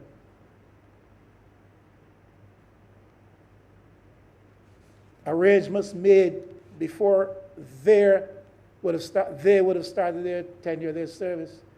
The NIS had to be paid in Antigua and not in Barbados.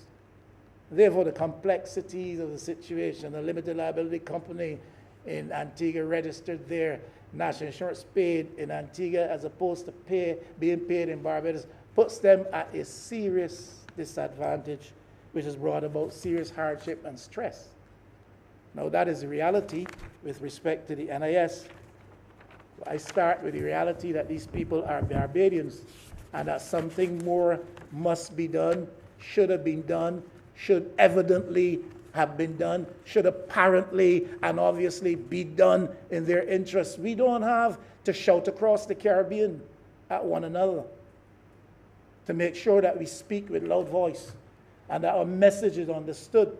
We don't have to have a shouting match across the Caribbean to make sure that our voices are heard in other jurisdictions concerning our interests on behalf of our Barbadian people. Now, if an arrangement, unfortunately, has been generated by an understanding among governments who operated this entity, then a second reason is constituted as to why Barbados should be strong and loud in what it is saying in the interest of these LEAC workers. And not only strong and loud in what it's saying, but also obvious and evident in what it is doing on behalf of these Barbadian workers.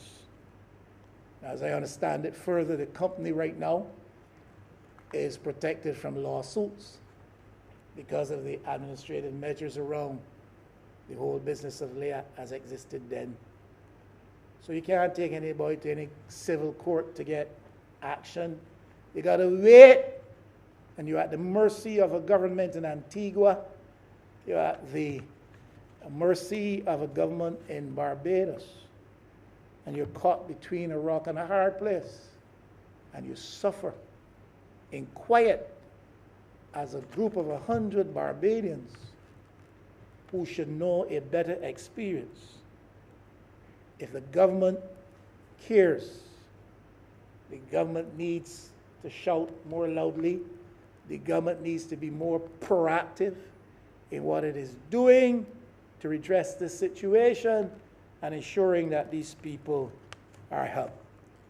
Consider and imagine, Mr. Speaker, if you're out of work for a year, your exposure to creditors. Consider that. Consider that. Consider that. Based on your expected income, you would have established certain credit debt arrangements around your life and that of your family, but you're now exposed to creditors. Some of these people, Mr. Speaker, I am made to realize are having to depend upon the generosity and charity of people to provide even some of the more basic necessities for life. This is a story that we can't close our eyes, minds, or shut our ears to. This is something that the government should be heard on. Antigua has been speaking loudly in defiance of the rest of the Caribbean on this matter. I don't know if Barbados has been speaking quietly, but its voice needs, in my view, to be heard. Its hands need to be felt. Its actions need to be evident, apparent, obvious that something is being done to redress these people's plight. Their mortgages to be serviced. People have lost their homes already, Mr. Speaker. People are now falling victim to the arduous and diligent efforts of collection agencies. This is a bad business, a bad business. I start from the point of view that they are Barbadians.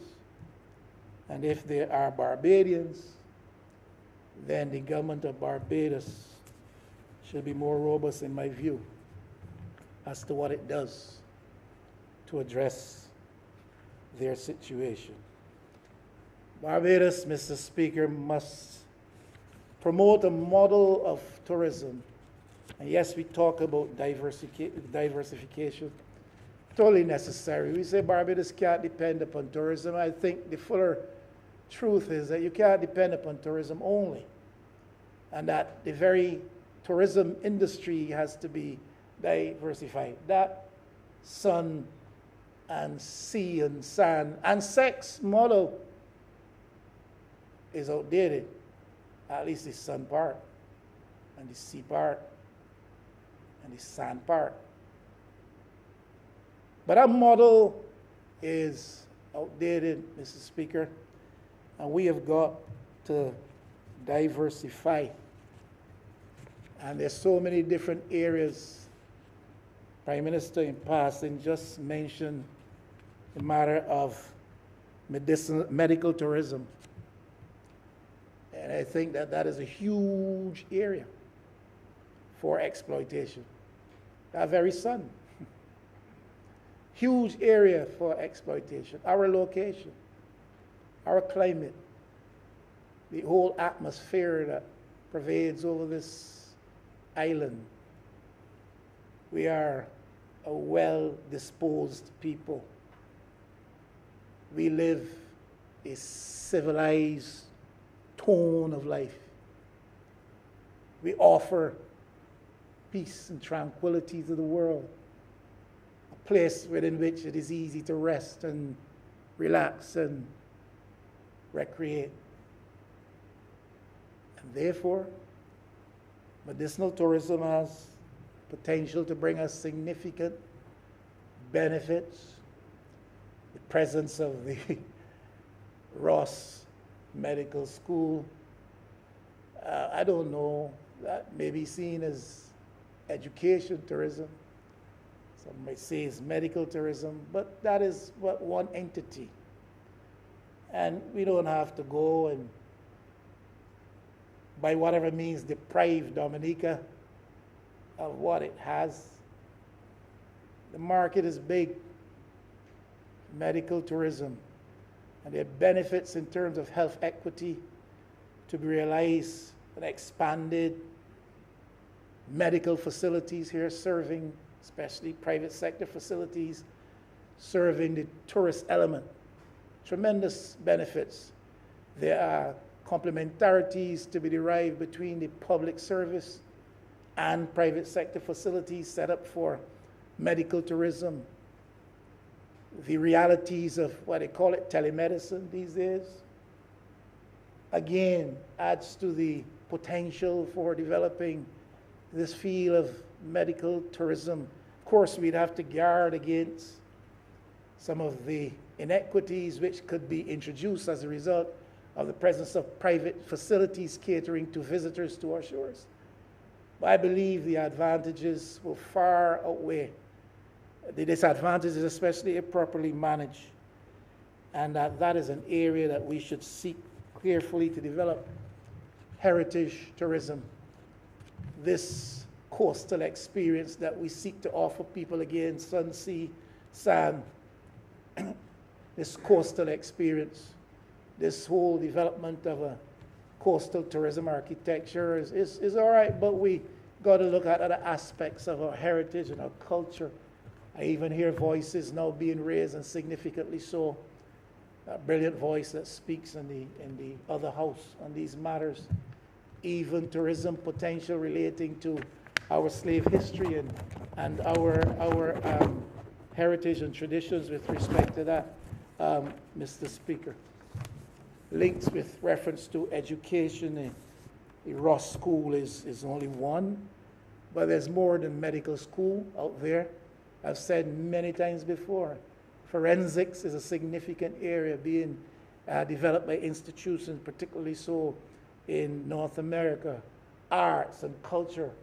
I had some meetings with some arts and culture related entities that came here out of the United States, and the kinds of things that they're saying could be offered in partnership with creative elements, cultural elements here, and cultural institutions here in Barbados are amazing. It is to be aware of them. It is to explore them. It is to recognize the benefits that the country can derive from expanding the entire area of tourism.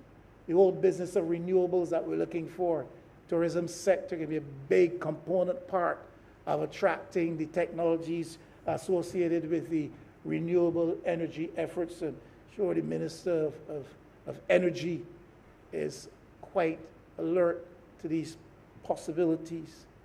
And agriculture, marijuana, fine, but there's so many other things that can be used to serve the needs of. You travel the world and people use all kinds of things, agricultural products. We sell coconuts here, we drink the water, a few of us eat the jelly, some people got the food on the inside, and the shells are thrown away and all of that. We husk coconuts and we bake using the inside for bread, and we throw away the rest. And I've seen these products used in certain places, make all kinds of things, all kinds of local things people use to produce all kinds of products.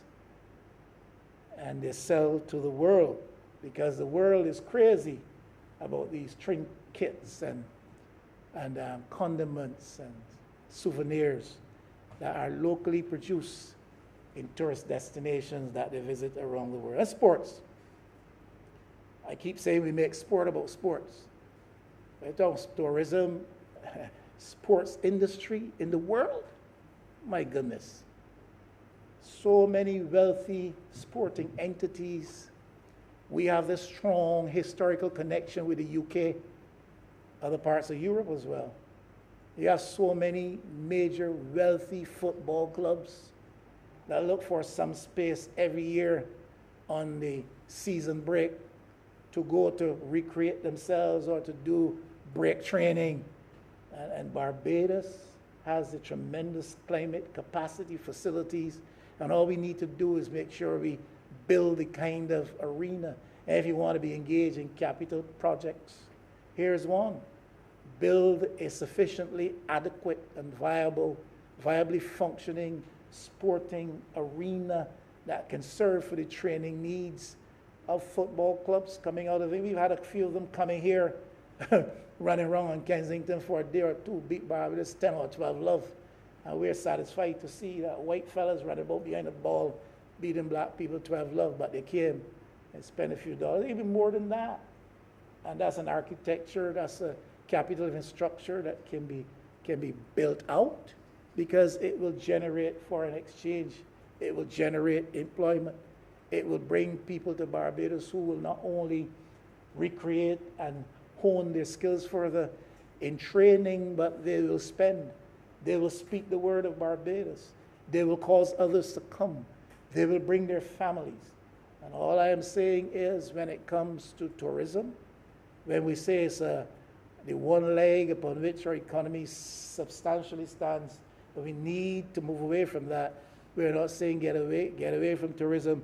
We're saying that diversified tourism, make it a bigger and better project, better sector, so the country can very much and better benefit. Now, when it comes to international business, Mr. Speaker, I asked the question, what are we doing to make sure that we return, if not all the way, significantly to the levels of revenue generation derived from this sector before? We know that Canadian laws have been changed. Arrangements with Caribbean jurisdictions in this context have been changed. Competition has arisen in other quarters, and therefore we've seen an erosion of this sector in the Barbados economy, a sector which has substantially helped to build the middle class experience that many people now live in Barbados, a sector which has enabled us to develop a lot of the infrastructural capacity which we now have and which we now enjoy. But over time, this has been reduced, and significantly so. And the estimates, I don't think clearly. I know the minister did an admirable job in putting forth his projections and positing his goals, and the ministry support team did. But I would still want to hear a more fulsome presentation, submission, positing of what the ministry intends to do to help us to get back anywhere near where we were. Same thing to do with manufacturing. A lot of people think that manufacturing is gone, and to a large extent it is, but we still have the capacity to revive this sector, and we need to give greater focus to so doing. And I like the idea of a free trade zone, a free zone. I mooted it myself here. I've had discussion with one particular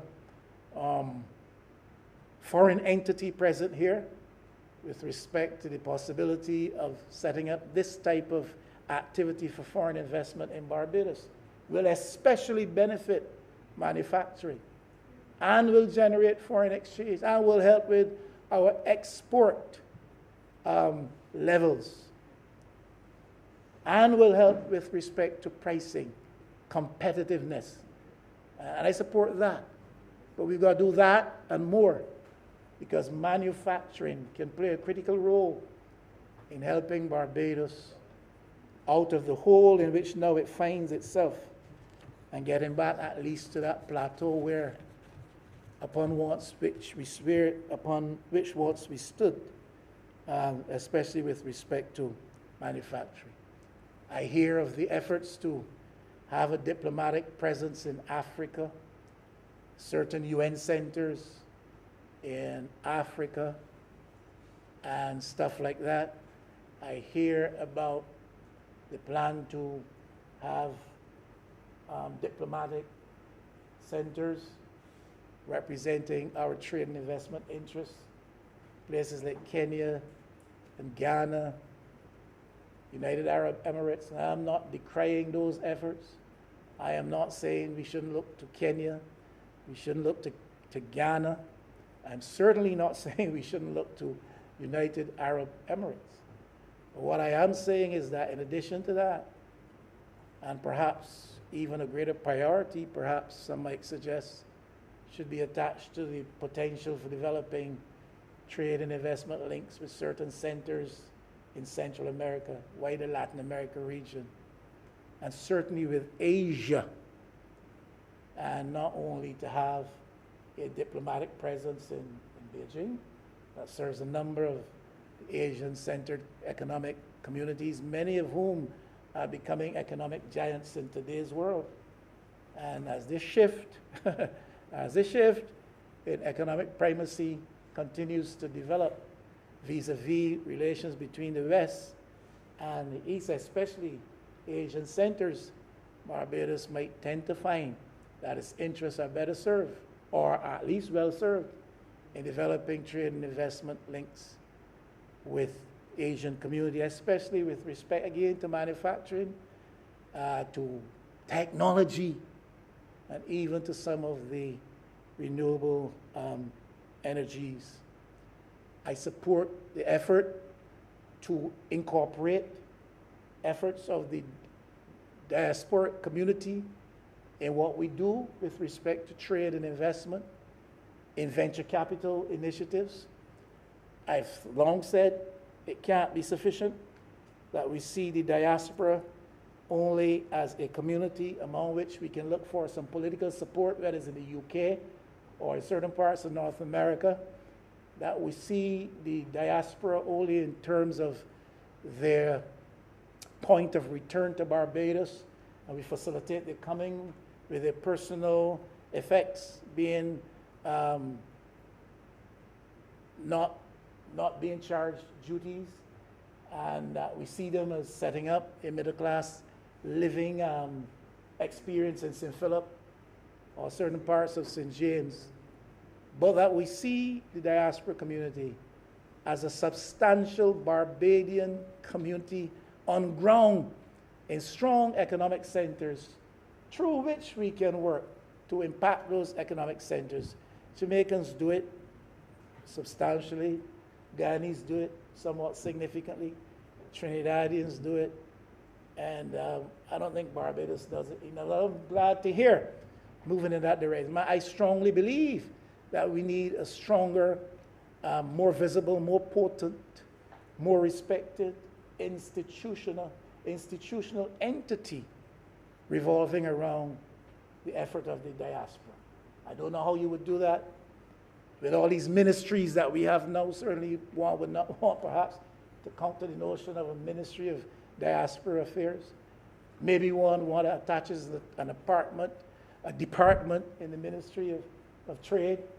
But however you go about it, here is a tremendous vehicle of potential for attracting Barbadian investment, foreign investment to Barbados, marketing Barbadian products abroad, building the image of Barbados in overseas communities, earning foreign exchange for Barbados, and identifying with Barbados in real terms that go beyond a birth or citizenship identity.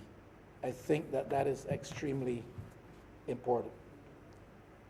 Now, my honorable friend from St. James Central,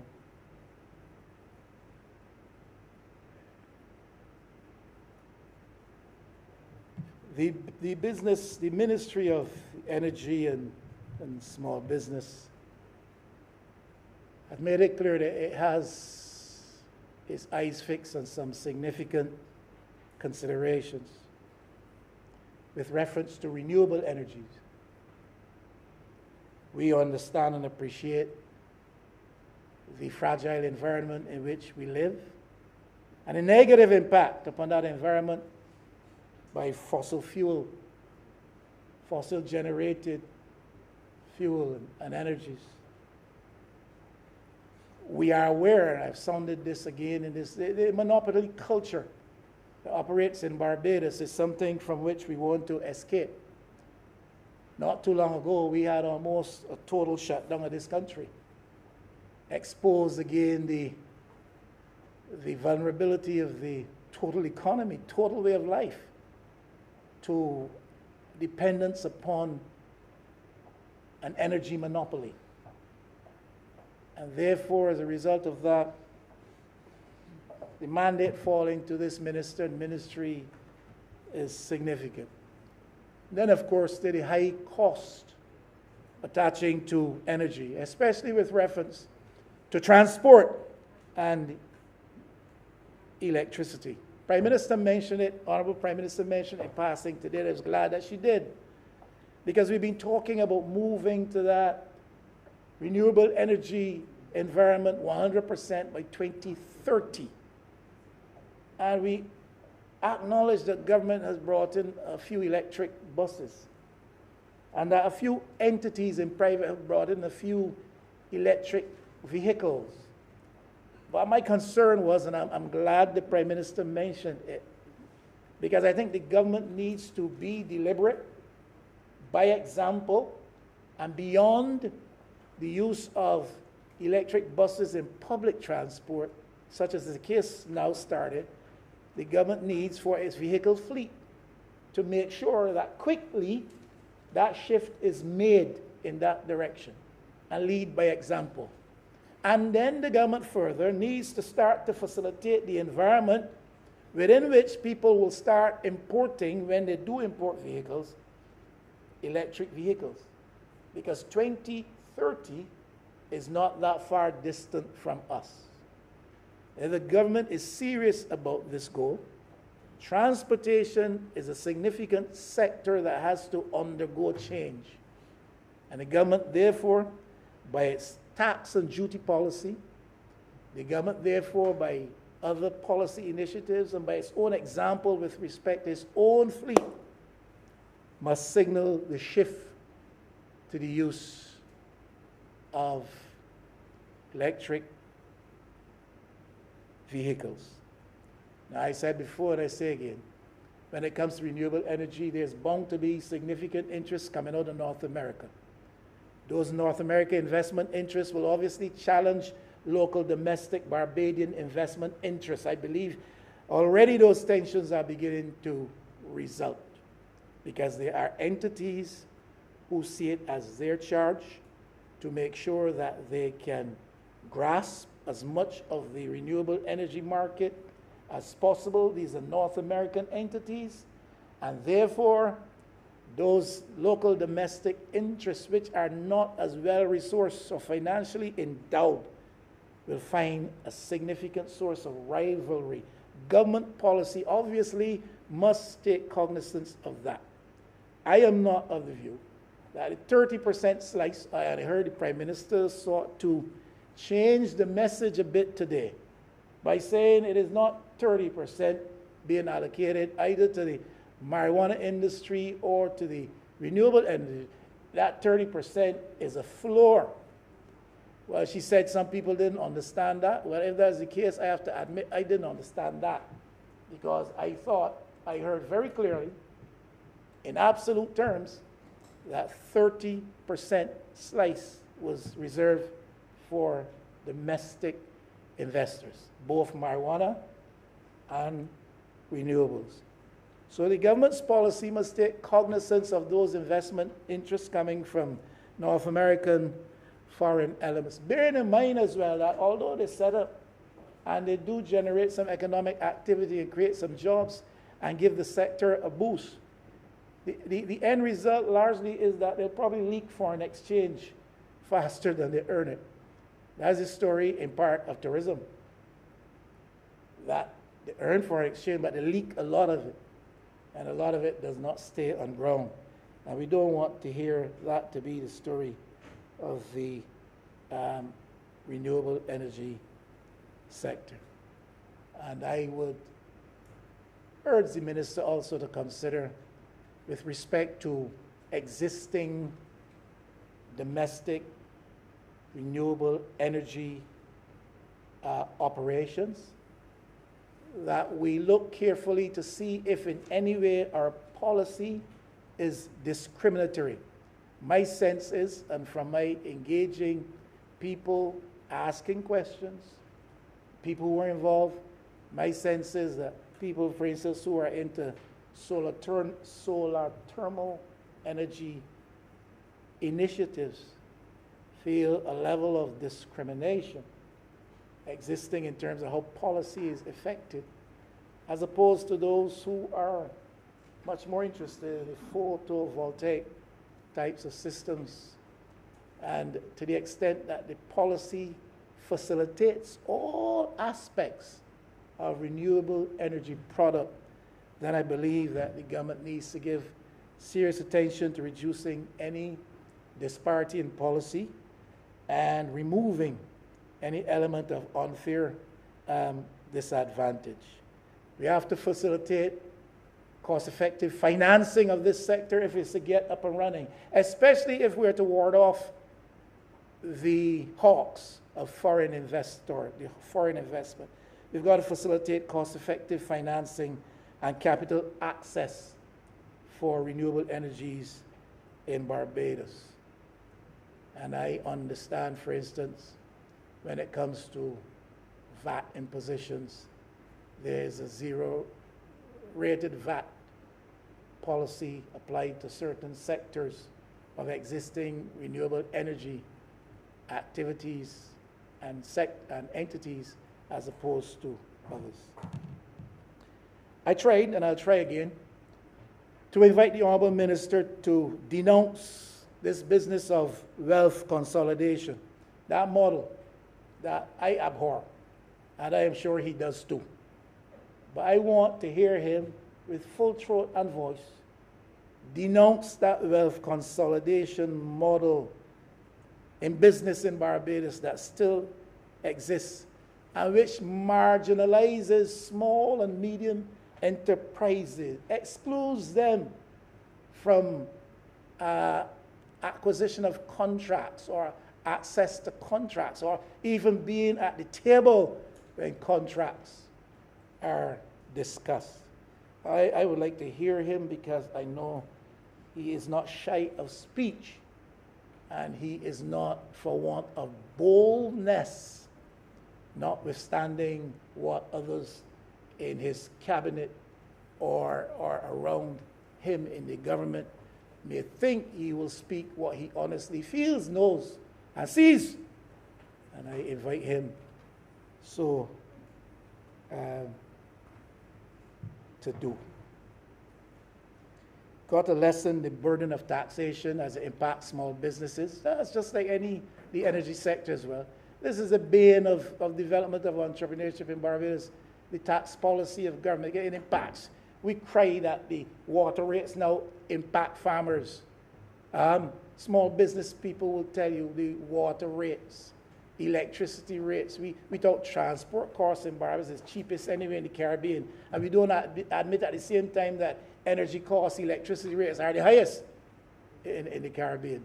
And whatever the government can do to reduce the impact on small business through taxation policy, re-energy, I believe, and taxation policy to the extent that it affects raw materials and supply costs, that would also be of help. Now, this government touts itself very loudly, it shouts and applauds itself very loudly when it makes provision for those who are distressed financially.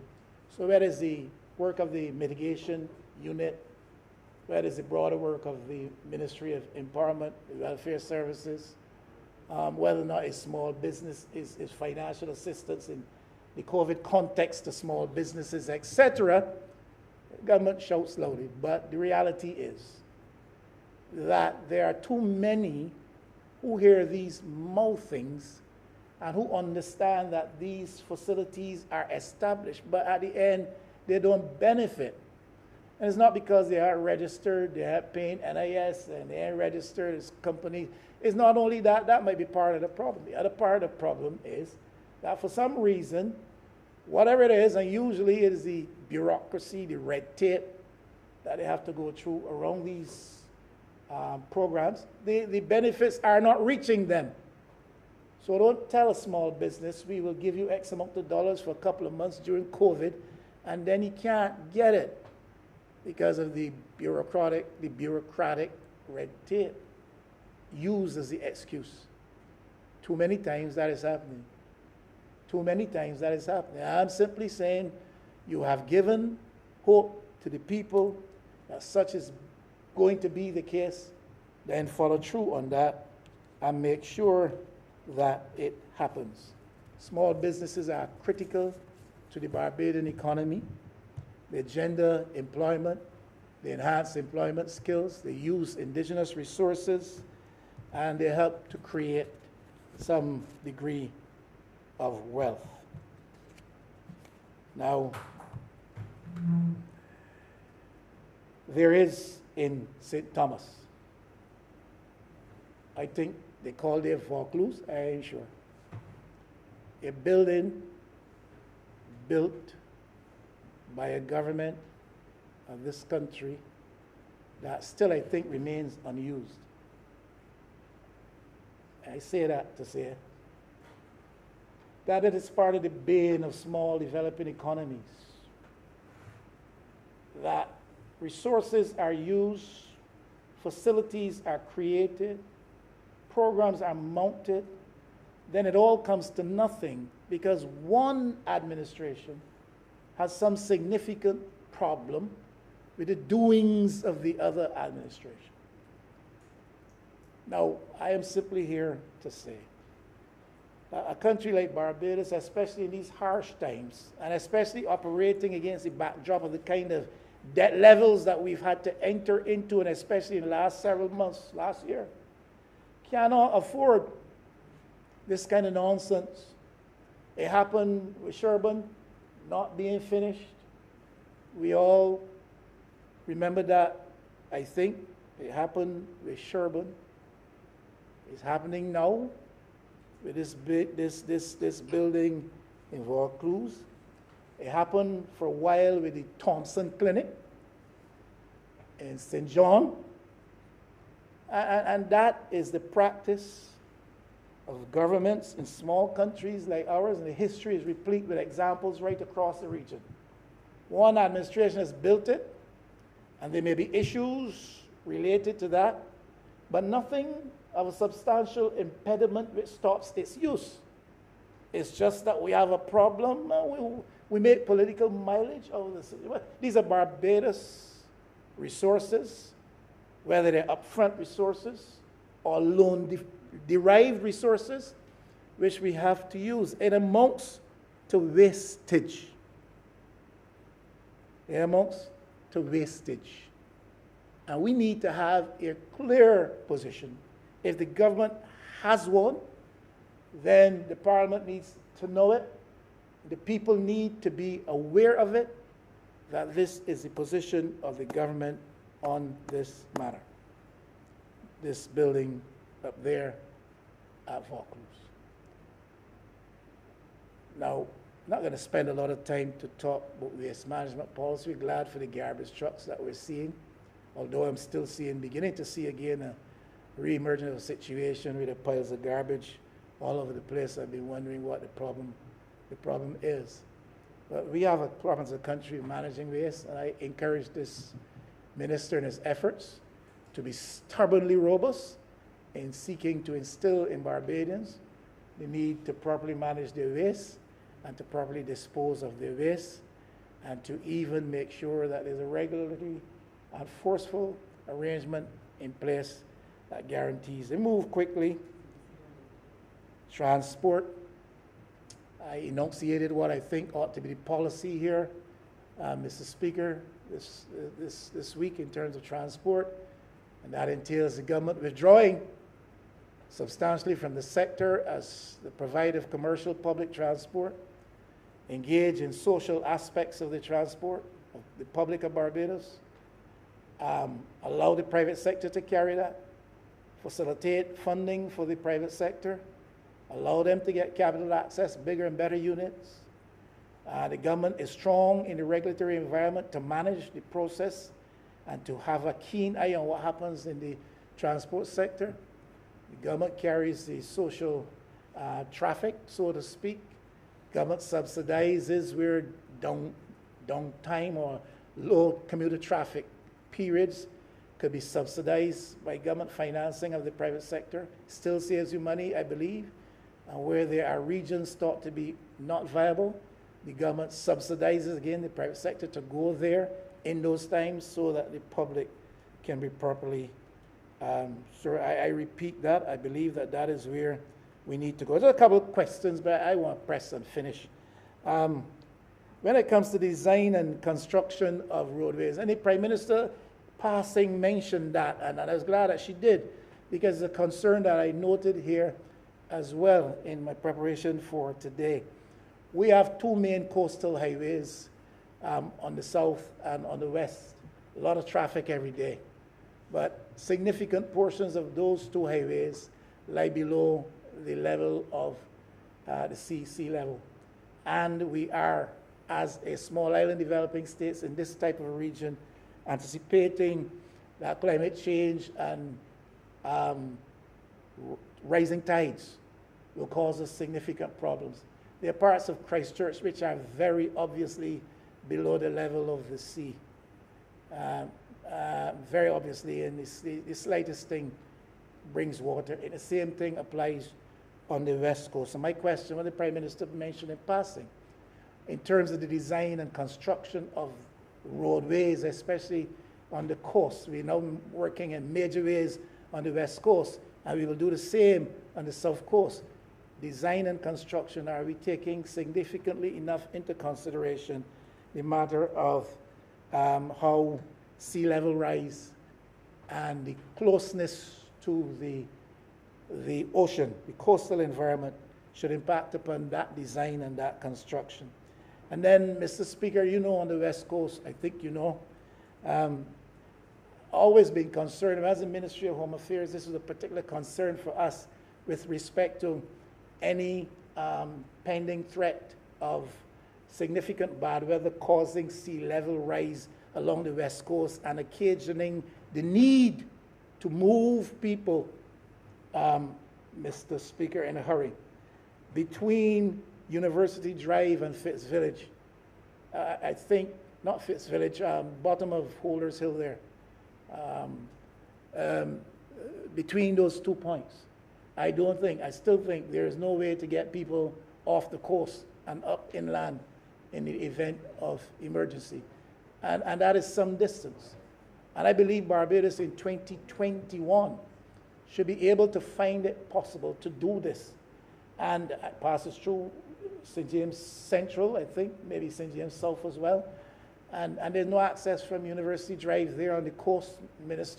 Former Minister for Energy and Smart MP for St. James Central. No access to get you off the coast road in a hurry up to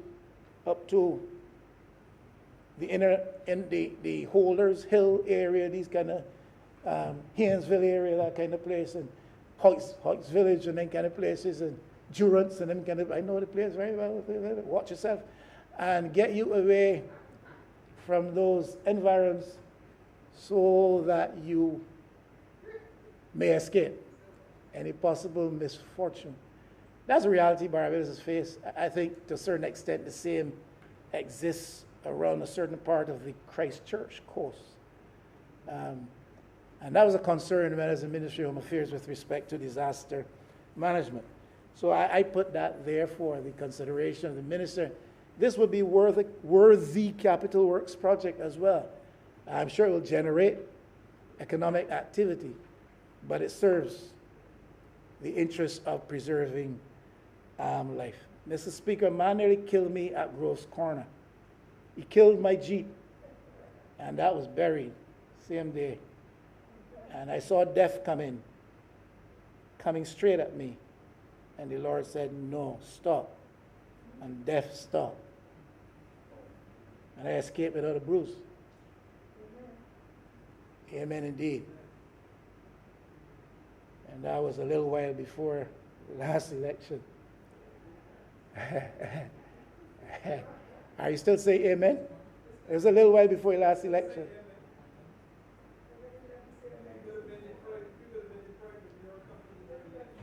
But that Groves Corner, you know it, Mr. Speaker, do you?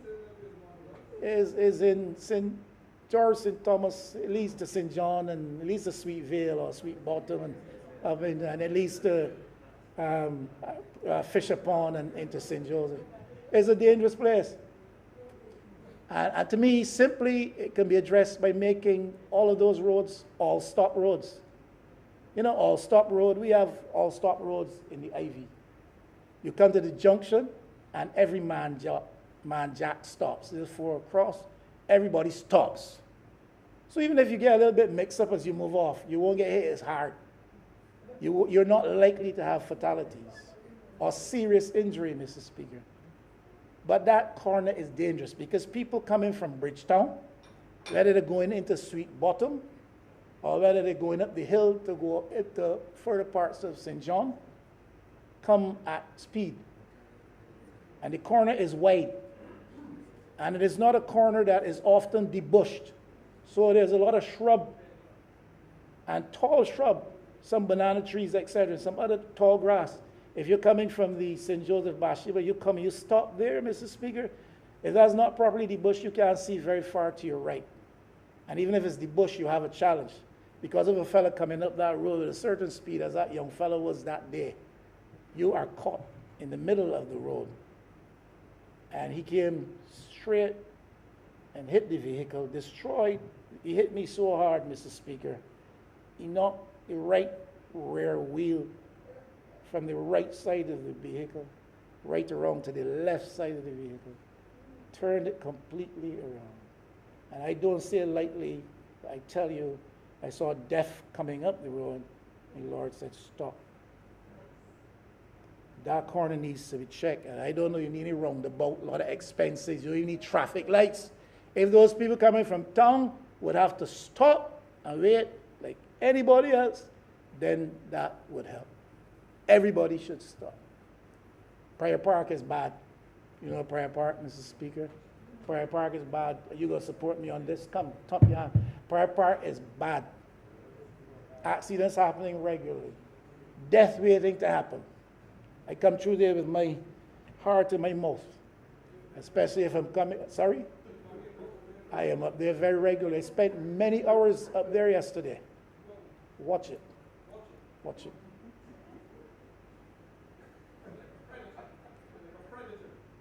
Watch it. Many hours I spent up there yesterday trying to prepare for today's debate.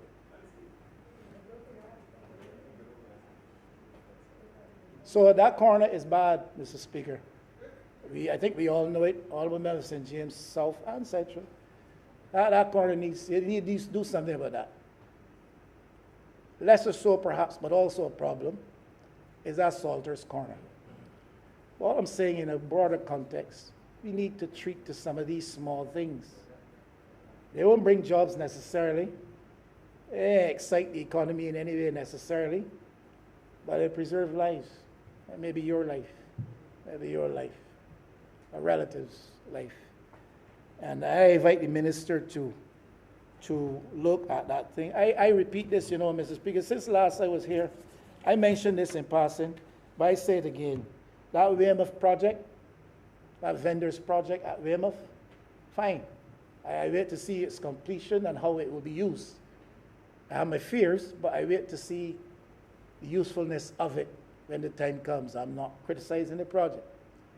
But right now, That water course is in a mess. None of us here controls the weather.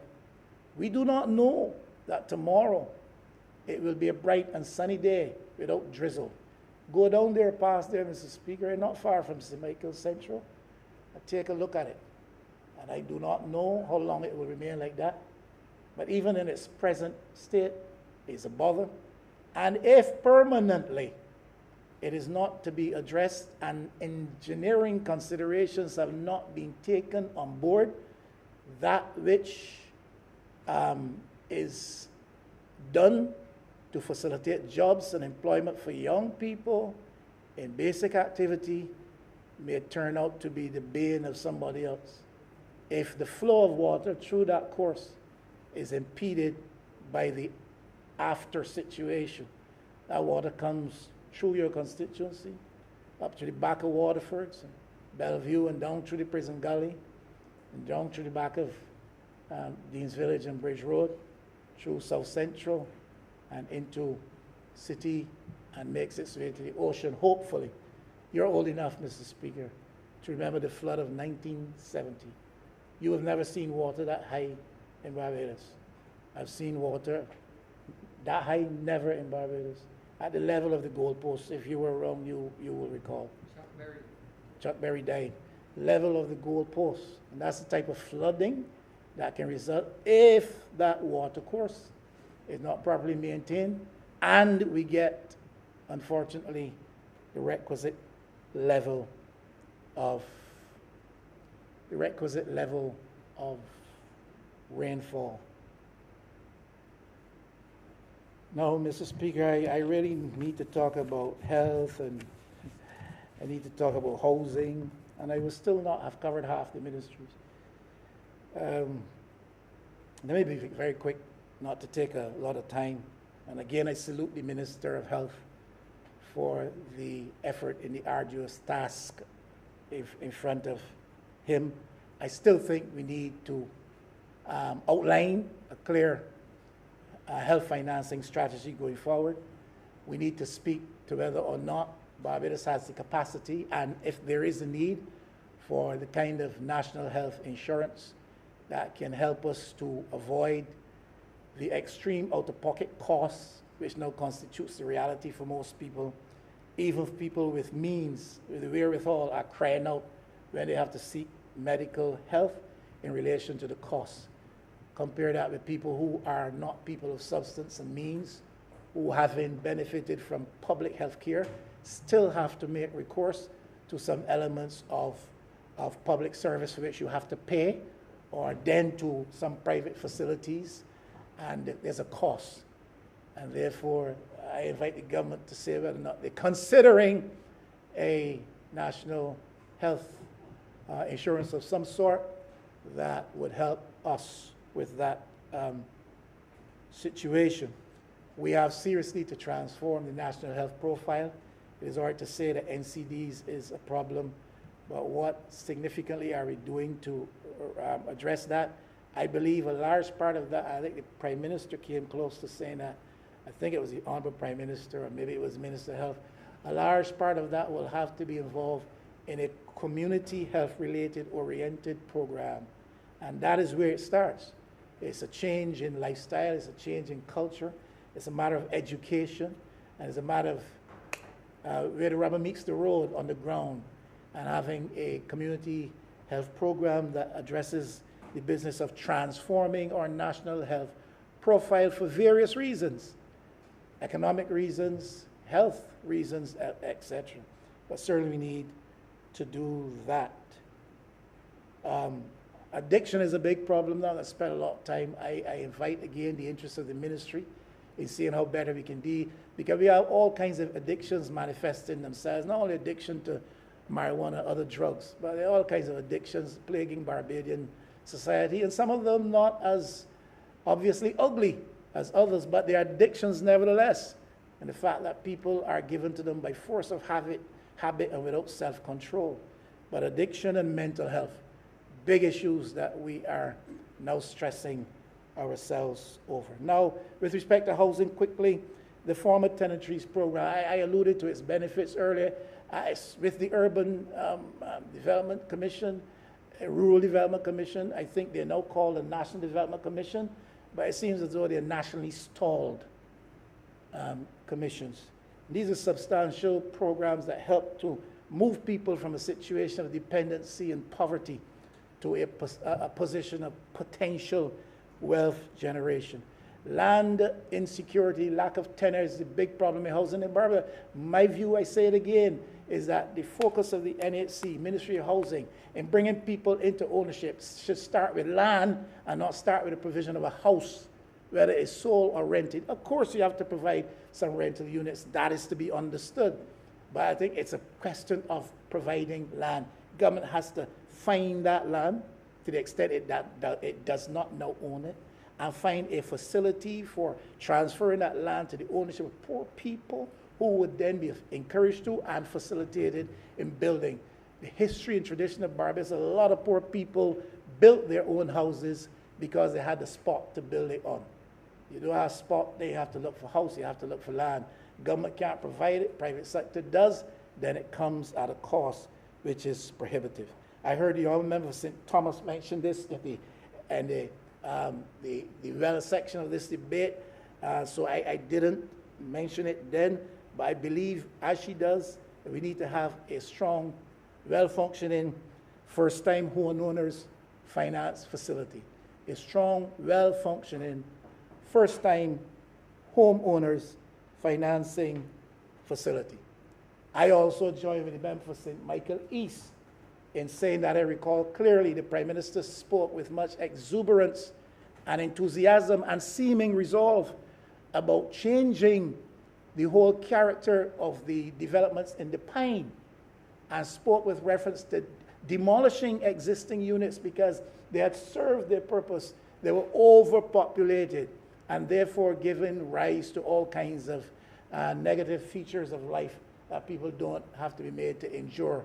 And I understood that to mean that there would be an effort at some stage to renew the housing stock and quantity there, and that a massive project of demolition and rebuilding would take place. I understood that. I'm telling you I understood that. I'm telling you I heard that with both these ears. And I was surprised to hear the Honorable Prime Minister say today that it was an exercise in fancy. I heard that with my own ears. I'm telling you, I ain't asking anybody. I heard that spoken too. And if it is not to be because of constraining circumstances, then fine. But you can't rebuff the honorable member by saying that he's taking or making an exercise in fancy, because I heard it myself. And then there's this HOPE project, for which I invite clarity. In terms of government's position, read this HOPE project. Now, I heard about direct HOPE, I suppose indirect HOPE, and that there were two levels of quality with respect to housing accommodation to be offered. And some would accede to these if you're working for $4,000 or less, and others obviously above that. But I call for clarity on this business of the HOPE project. Now, this party in government here was able to shake itself free of the notion of the presence of white shadows. This government spent time and was able to shake itself free of the perception, the notion that it was subjected to the presence and influence of white shadows. My humble submission is that we may be seeing the re-emergence of white shadowy figures. And as government must guard against the re-emergence of white shadowy figures exercising influence on its policies. So tell me what HOPE is about. Tell me who is involved in HOPE. Tell me how we are going to go about it. Tell me who are going to construct these houses and under what circumstances and conditions and the arrangements and all of the rest. The same thing goes for these pre-Concours houses that the other member St. Andrew talked about a couple of days ago that I wasn't even aware of. But I urge the government to guard against the re-emergence of white, shadowy figures exerting influence and courting favor from its policy decisions. What is to be the role of the National Housing Corporation? It is to be restructured, but does it give way to hope and to the projects of Preconco and that type of arrangement? What is to be the restructured profile of the National Housing Corporation? Quickly, Mr. Speaker, a word on climate change, resilience building. The United States administration has undergone change recently.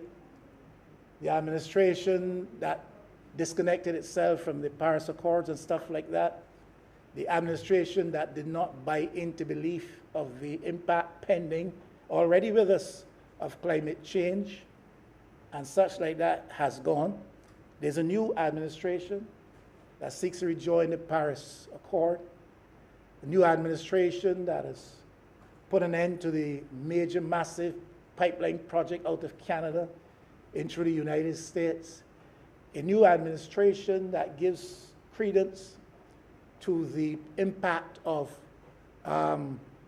climate change. And I'm suggesting very strongly that the Barbados government, since it seems to be projecting itself as a leader in many respects in the Caribbean and internationally today, take the lead in encouraging a Caribbean lobby, a regional lobby, engaging this new United States administration on matters of climate change and climate change resilience building. Now, it is in our interest. It is also in the interest of the U.S. Now, the U.S. government, in terms of its policies, normally is not robustly encouraged to pursue anything in partnership with anybody that does not serve its interests. So where there are common or mutual interests, then the United States is open to that. And I'm saying Barbados government needs to encourage the rest of CARICOM to engage in a serious lobby with this new United States administration, a regional approach. We haven't had anything of any significance offered by the United States to the countries of this region since the Caribbean Basin Initiative. I think that was under Ronald Reagan, and what, that's 70s, 80s early? Under Reagan, long, long time. The only hemispheric initiative in which this sub-region, Caribbean, has been engaged is, I think, the Petro-Carib out of Venezuela, and Barbados wasn't a part of that, certain other countries in the OECS. But, Mr. Speaker, I am simply saying, but I am strongly suggesting that we engage the new U.S. Climate change presents opportunities for new employment, innovation, more productive capital development, the kind of capital infrastructure that can help us. We know of its impact on tourism and fisheries and infrastructure and agriculture. I'm making a reference, Mr. Speaker, to a document entitled "The Developing World Must Get Ready to Adapt Its Trade to Climate Change." And yes, Mr. Speaker, of course, with your leave. And it refers in part to the fact that climate change should be a prime subject of consideration for this region because of our vulnerability. In the space of 200 years, we have put back, I'm quoting, into the atmosphere most of the CO2 that nature had spent millions of years absorbing from it. Now we are beginning to see the consequences, Mr. Speaker. Climate change may seem to be evolving slowly at times, but the changes it produces are emerging at a quickening pace. The initial effects are already with us. It speaks to agriculture and fisheries and tourism, which will continue to be the sectors which will be hit hardest. And these are the sectors upon which we now rely mostly. And this has, therefore, far-reaching consequences for us. There are areas of critical trade. Mr. Speaker, listen to this. Agriculture, fisheries, and tourism account for 17% of export from developing countries, more than 24% of exports from least developed countries, and around 35% of exports from small island developing states. And that's in 2019, that's now. And therefore, these are critical things. What do we need to do? There's no other option. Countries must urgently start planning and implementing actions to adapt their production and trade to the unforgiving effects of climate change. There's a growing need for countries to adapt production methods, identify new comparative advantages, invest and diversify their economies, while building respective value chains. Such actions should ensure trade resilience as climatic conditions worsen, is what we call trade climate readiness. What does it mean? It means novel crops and cropping methods, intensified irrigation and farming, more sustainable fishing methods, new fishing grounds. For the tourism sector, it implies moving tourism infrastructure to higher ground and adapting tourism offers in line with climatic conditions. We have a policy vision, Mr. Speaker, which sees us developing significantly so in the next few years, coastal tourism, architecture, or infrastructure. The vision of the Prime Minister. Several hotels and other facilities related to tourism develop along our lower south coast and our lower west coast areas. That runs counter to the emphasis on the urgency that this very government is putting on matters of climate change and resilience and coastal vulnerability. Now, I'm not saying the two can't exist together. I'm simply saying that when you talk about coastal vulnerability in context of climate change and building resilience, and at the same time talk developing major tourism coastal infrastructure, at the same time, you've got to consider the tensions and what do you have to build in? What do you have to build in to ward off the expected effects of climate change? This document suggests, Mr. Speaker, the trend is to move tourism, architectural, infrastructure development more indoors. I'm going to stop there. There's several other paragraphs that we could have quoted, but I think you get the point, Mr. Speaker. In brief, I'm saying here today that government needs to speak with a louder voice and a greater degree of certainty to the business of growth and how growth is projected in these estimates.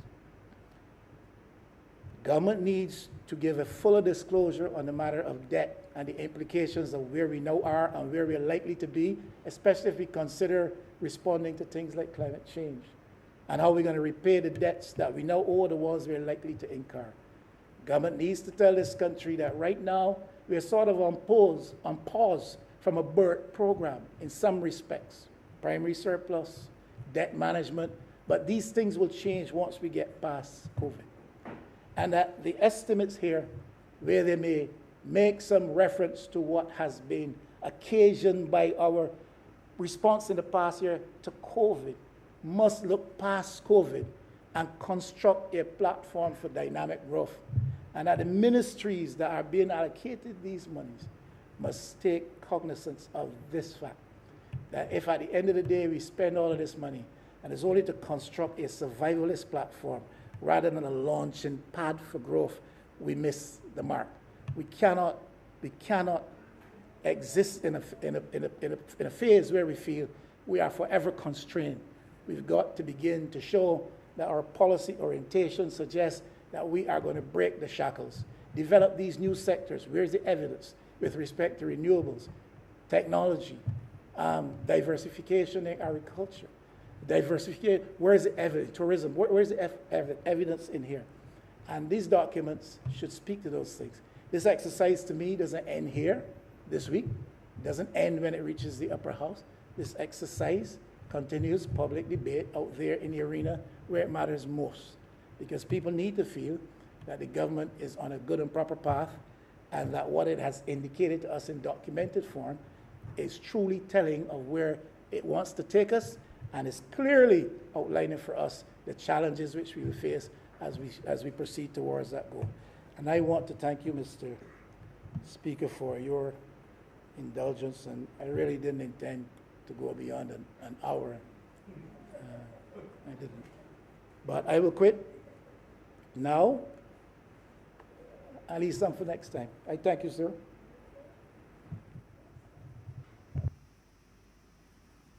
Honourable Member for St. James Central.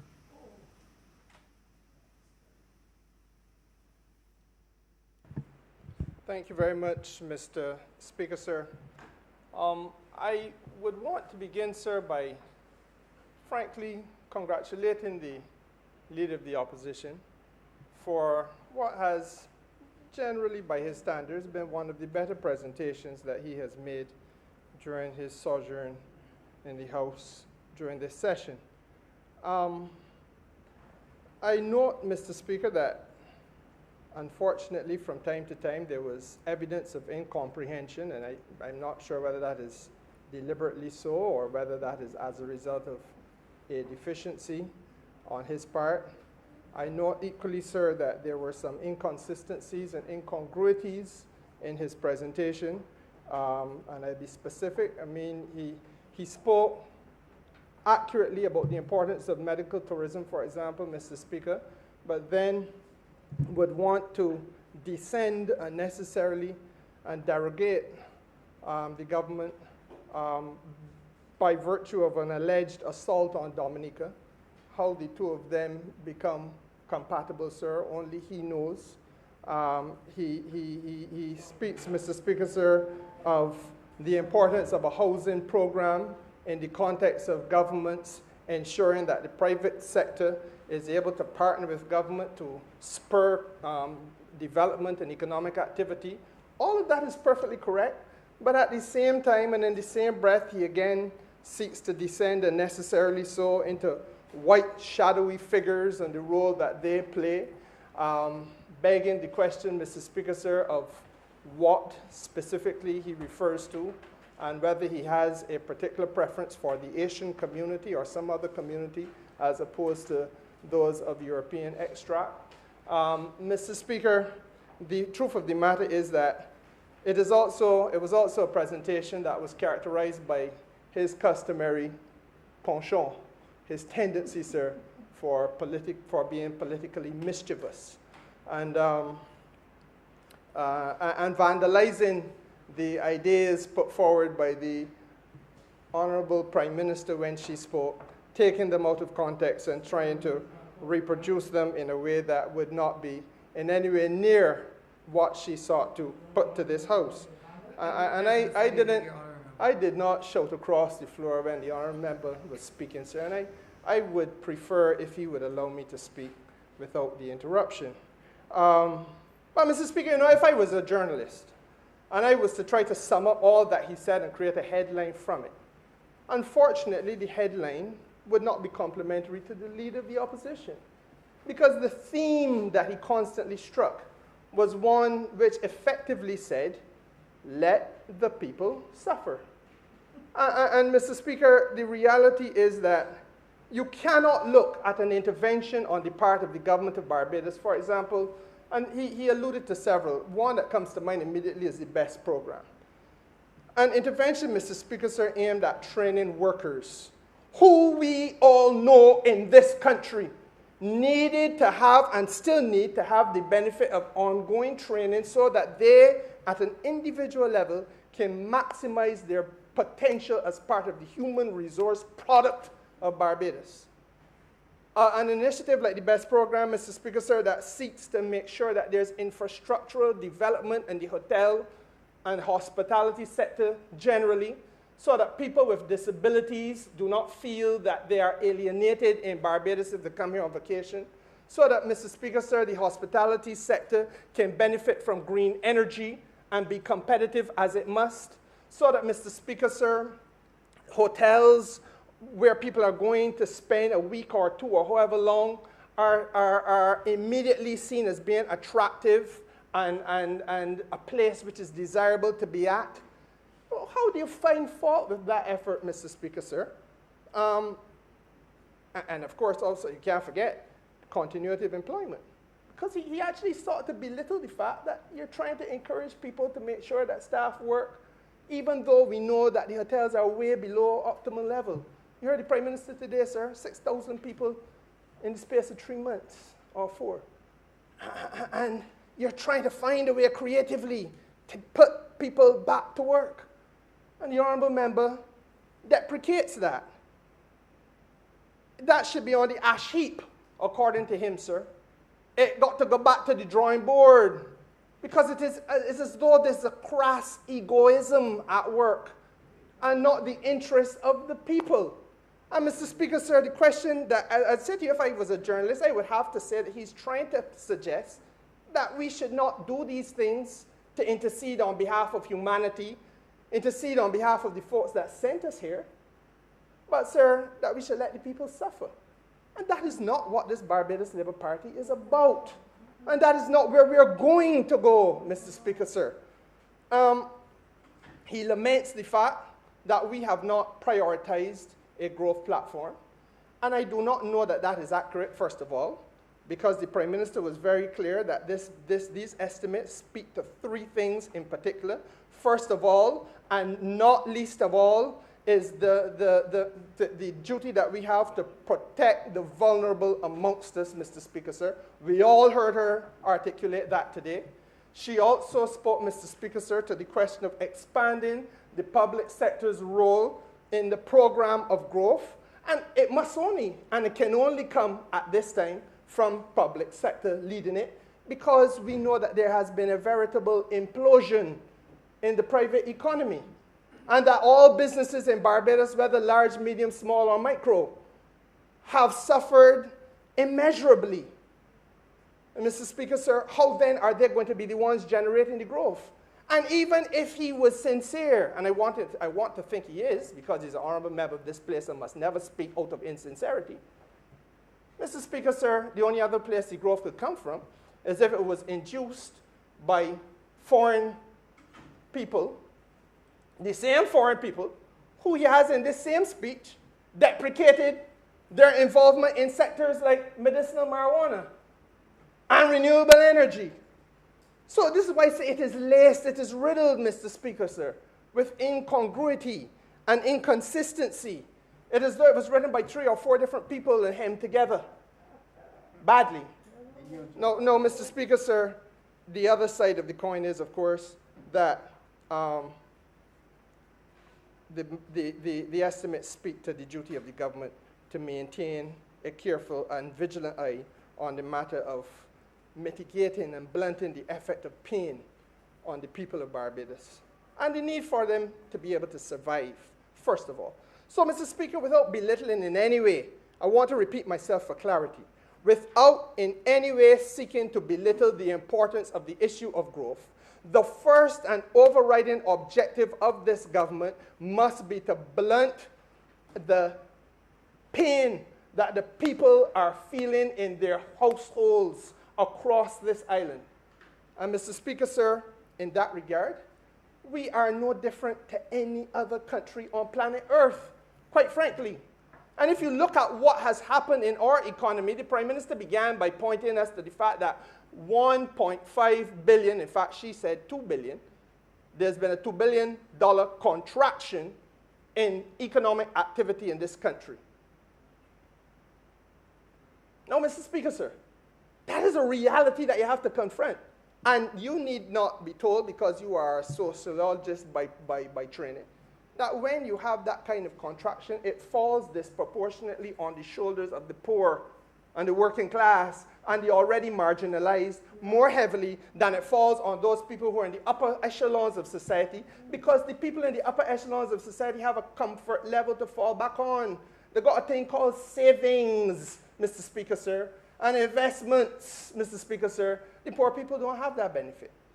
But we are not alone around the world in this situation. And I want to share with the leader of the opposition, because I really do like the gentleman. And I'm happy, sir, that the Lord intervened and saved him from death. I am happy, sir, that he is amongst us today. I am unhappy that the circumstances were created deliberately for him to sit where he now sits. But that's a different matter. But Mr. Speaker, sir, the reality is that if you look at the United Kingdom, on 3rd of March this year, Chancellor Sunak of the United Kingdom, the Minister of Finance, went to their parliament and told their parliament that there was a 9.7% decline in the UK economy, a contraction of almost 10% of economic activity in the United Kingdom, Mr. Speaker, sir. And that their priority was financial support by way of jobs, sir, focusing on jobs, sir, and that there was a circumstance of profound uncertainty facing the United Kingdom. And that is the reason why they had to plow, at this stage, money into financial support for businesses and for micro-enterprises. All the things that we've been doing, Mr. Speaker. All of the things that you see in Barbados. Helping the shopkeepers, helping, sir, the beauticians, helping, sir, the mommy and daddy enterprises, the little 2 and 3 people businesses, sir. To help them survive. To keep them from becoming part of the losses that the society has to absorb, and the dislocation. Canada, no different. The Canadian economy has contracted by 4.7%, Mr. Speaker, sir, since COVID and as a result of COVID. Across the Organization of Economic Cooperation and Development, the so-called major industrial powers on planet Earth, there is an average contraction, sir, in their economy of 4.3%. And in the mighty United States of America, January 28th, Reuters carried a story saying that the gross domestic product in the United States since COVID had decreased by 5.7%. Some 2.2%, sir, in 2019-20, and 2020-21, sir, 3.5%. The worst performance in the U.S. economy since the Great Depression of 1929. It is as though the leader of the opposition is not familiar or is not part of that solid and concrete, inescapable reality that this nation has to confront and which the whole world has to confront. We are no different to anybody else, Mr. Speaker. And for us, it was simply an external shock that impacted on Barbados. Now, where I have my challenge with the leader of the opposition, because the external shock really is this disease that arises from outside on us. We ain't creating a COVID. But we got to deal with it. We had to make the adjustments to it. And last estimates, last year only, in fact, they took place in this room, sir, because we had already moved up here from the original place of Parliament. The Prime Minister, no less, indicated to this House that she was going to introduce, via a system of counter-cyclical measures, and by what do I mean by counter-cyclical measures, sir? Those approaches to financial policy that would have the highest impact on jobs and on job security, and the lowest possible impact, Mr. Speaker, sir, on the revenues of the Crown and the fiscal position. And she said here last year, in March, a year ago, sir, that counter-cyclical policy would have to be taken on board if we were to navigate Barbados safely, my words, not hers, out of the circumstances that were at that time threatening us, just threatening. So a year ago, we made it clear to the House that we were going to focus on this matter of jobs and on the survival of the people of the country, Mr. Speaker, because nobody is going to poo-poo or to diminish or make slight of the importance for there to be growth. But the reality is nobody's putting growth as the first priority now. You got to talk about stabilization. You got to talk about recovery long before you can get to the growth issue, Mr. Speaker, sir. And we have to stabilize the country in the aftermath of the impact of COVID-19. And the leader of the opposition, I believe, knows better. He also knows, Mr. Speaker, sir, that we would have agreed, that the Prime Minister would have indicated to the House over a year ago that she was going to approach the IMF with a view to relaxation of the primary balance under the extended funding facility through which we obtain our loan arrangements with them now.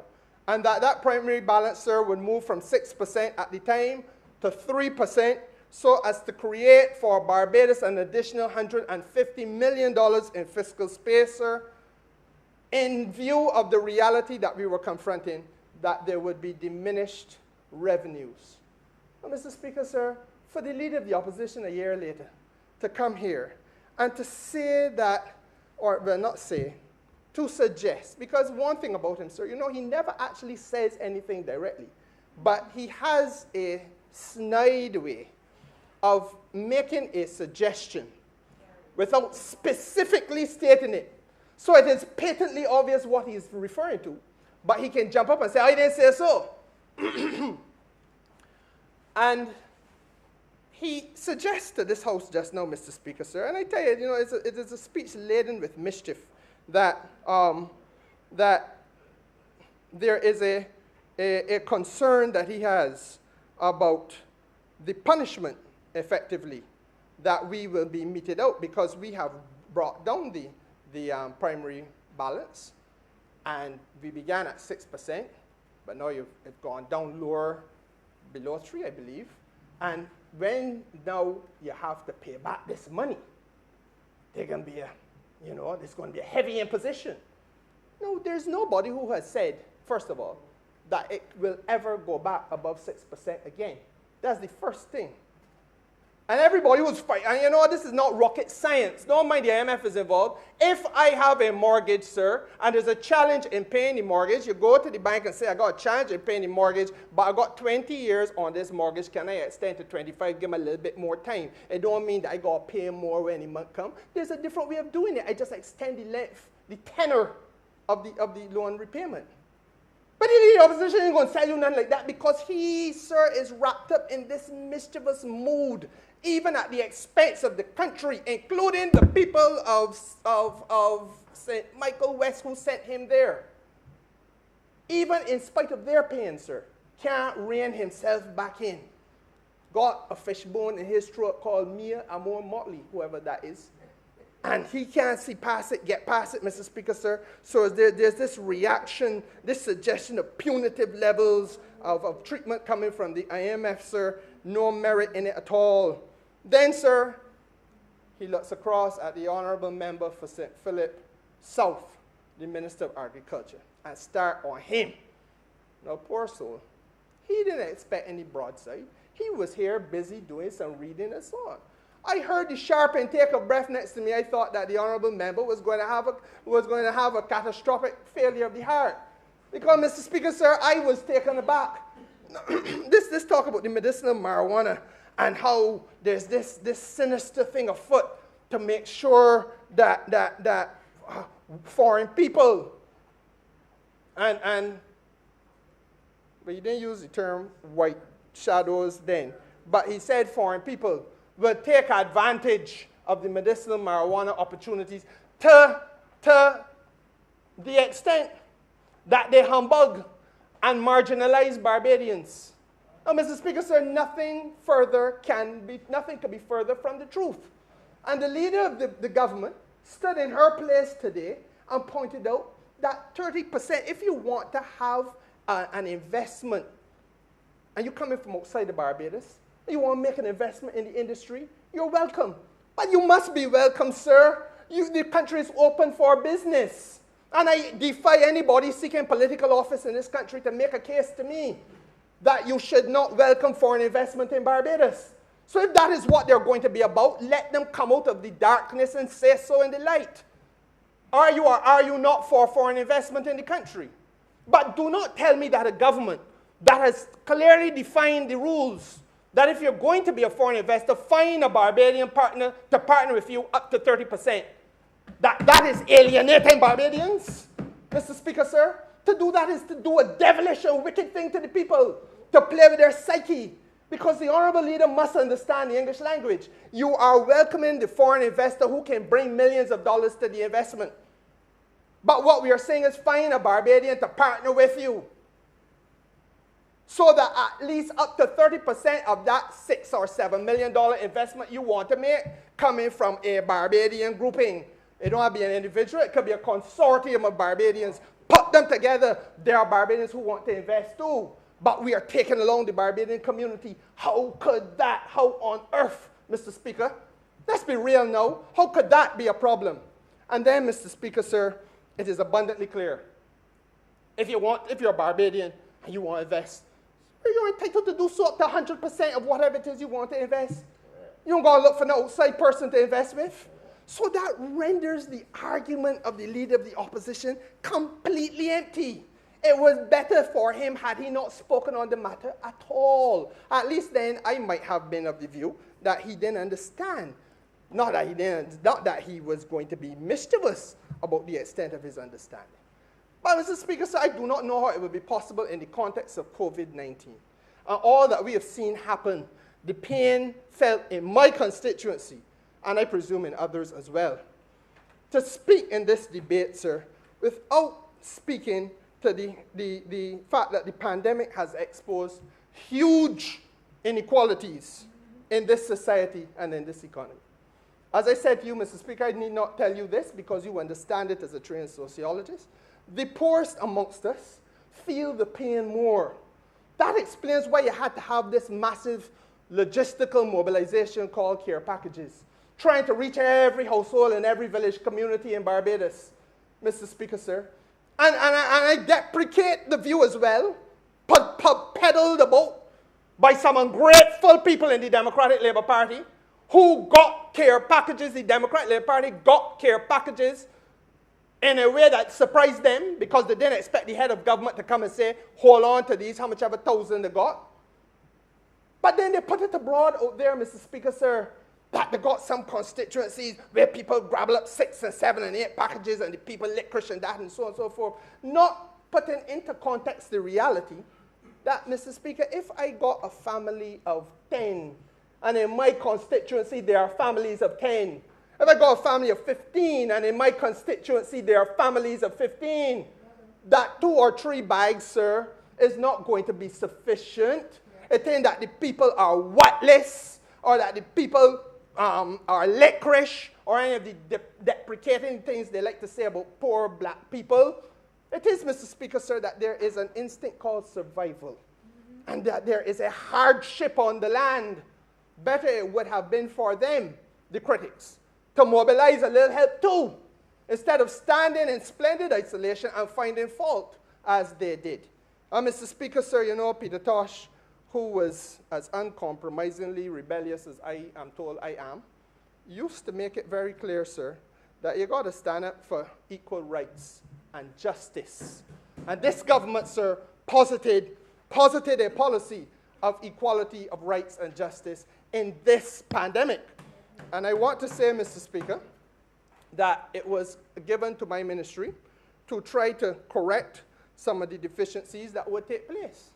Because when you tell the vendor who is already struggling, in fact, I will use the language of the streets, hustling to make a living, to feed your little daughter and your little son and hold the bills together for a week, because that is the planning horizon at that lower level of the society, Mr. Speaker, sir. Not only the opposition who's sitting down on a salary of nearly $100,000 when the year comes from this position alone, granted by the Constitution, by the constitutional office he holds, Mr. Speaker, sir. Those people aspire to one day see 1/10 of that in the space of a year, far less, Mr. Speaker, sir, in the 10 times it. And therefore, when you tell a vendor who is trying to subsist on $200 or $250, sir, that person understands that a government that is interested in equality of society and treatment and justice, Mr. Speaker, that person understands that the minister saying or the prime minister saying, contact the office, $250 will be made available to you this week. They understand the social commitment behind that. The shopkeeper, sir, and let me take the opportunity from this place to correct those people. Again, now there's a spokesperson, and I try my best, because I understand the youngster believes, and he has been misled to believe, that to make an entree into public life, you got to tell enough lies and be extremely sensational and so on. But there's a youngster who poses as or passes himself off as a spokesperson on business. And he would have, by way of a WhatsApp meme sent out, a little 3-minute blurb in response to the 3 or 4 hours I did the presentation the other day, saying that shopkeepers were promised $750 a week, but now the government changed it to $500 and they tell nobody. Patently untruthful, without any foundation in fact. Every shopkeeper in Barbados is entitled to get the $750 a week for the period that the directives had the shops closed. Now, Mr. Speaker, sir, the reality is that, and if you say to me that you wish the money go faster, well, I'd be first boy to say that that's true. Well, I've stood here before you, Mr. Speaker, sir, and said it. I wish we could dispense the money faster. 2 weeks ago, this is now the beginning of the 3rd week, this Parliament would have approved supplementary for me to allow my ministry to get $6.5 million so that we will have the additional funds to bring on board the fisher folk and the taxi community, Mr. Speaker, sir. But government is what government is, and there is a process which has to involve the Treasury, not just in here. It has to involve, sir, the necessary warrants being sent up and approved, etc., etc. And it doesn't all happen overnight like buying fast food. But the fact is, Mr. Speaker, sir, we are doing our best to make sure that the money is available to the people who must get it. But do not create your own facts. Do not put it out there that that which has been committed to people has suddenly been changed. Not true. And he can do better than that, I am sure, if he wants to find a way of people noticing his existence. I go no further at that at this stage. Now, Mr. Speaker, sir, in total, $10 million has been made available for my ministry in particular to treat to small and micro businesses by way of COVID relief. I've already said, you know, sir, $10 million in the context of what happened between January and today. It was in October that I came to this Parliament, Mr. Speaker, sir, and got $12 million more for the trust fund and for fund access by way of supplementary. So that in the totality of the last 5 months, sir, we have made $22 million available for the relief of small people in Barbados. I invite anybody to point me to a country in the Eastern Caribbean which has done that for its people. Mr. Speaker, sir, I also am of the view that we have to understand that this thing goes further because, as the Prime Minister said today, and said quite rightly, there is a need. You can take, you know, I believe I may have said it on last Monday when I spoke. You could take 20, 30, 40, 50 million and just make it available to people. There are realities that we have to deal with. And if the leader of the opposition wants to talk about growth, I will engage him. If he wore a beard, I will use the language of Shakespeare, because I don't wear one either. But we can beard each other in Denmark, face to face. Mr. Speaker, if you want to talk about growth, because you will never get small and micro business growth to take place unless you hold the hand of the small and micro business people and navigate them through the pitfalls of doing business in this country. Mr. Speaker, sir, it is a reality that there are people out there who decide, boy, I now lost my job because the company closed down. They can't do no better because of COVID. What are you going to do? You know what? I could cook. I can start up a little food thing. And I started up. I do not know, no one has taught me anything about accounts payable. No one has taught me anything about accounts receivable and managing those accounts, Mr. Speaker, sir. Even if I got a little quick training, and they train me for 2 or 3 weeks, by the time I hustling about to get the ingredients, and hustling to get the things transported to me, and hustling to get this and that, sir, I have no time. I may, after the month, forget the little quick training I have had. There's nobody coming in to work with me. So that the training in the way in which you navigate the pitfalls is absolutely critical. But the would-be spokesman outside of this place for the Democratic Labour Party don't ever part his lips to speak to these matters. He's talking about money, money, money, money, money. And in here, Mr. Speaker, sir, he who speaks about himself in the third person. We do this and we do that.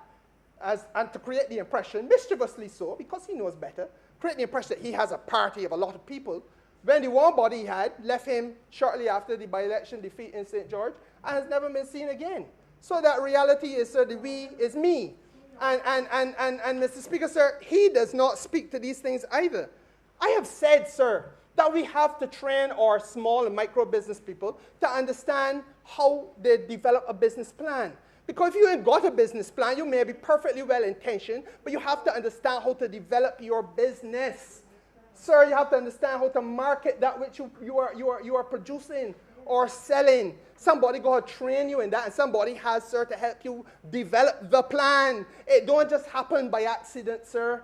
And all too often in Barbados, we are untrue to ourselves. In the same way that we know that there are members of your profession and mine, Mr. Speaker, sir, the legal profession, who desperately need little help in managing their office accounts.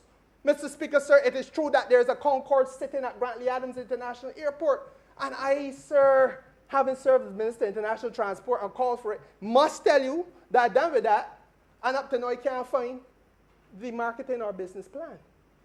But I know it was there to operate as a business.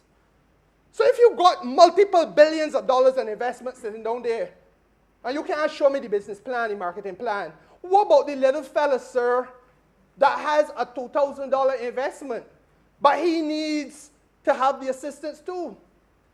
And somehow people believe out here that it just can drop from the air, that you don't have to work with these people and hold the hand. And that's why generation after generation we have seen black businesses in Barbados fail, Mr. Speaker, sir. The opposition won't talk about growth. You can't have any growth until when you teach people how to succeed first. How to develop the wealth, how to create the wealth. The intergenerational wealth, not just the wealth for this generation. And that means business continuity, not business closure, Mr. Speaker. But if you look into the Eurocentric community in Barbados, what he likes to call white shadowy figures, he will see that a lot of those businesses go back 50 years, 100 years, family one after the other, father to son, to son, to son. It has to happen in the black community too. I make no apology for saying that. Equal rights in the land of our birth. And to make it happen, Mr. Speaker, sir, we have to breach this bulwark there that is called neglect. That year after year, decade after decade, politicians in this country have sought to neglect working class people who go into business and say they know nothing about entrepreneurship, that they are lazy. It was the language of the plantation, Mr. Speaker, sir. It can be the language of 2021 and beyond. And so therefore we have now to work with these people, because the man out there, even though you scoff at him, you won't look down at him because he's selling peanuts.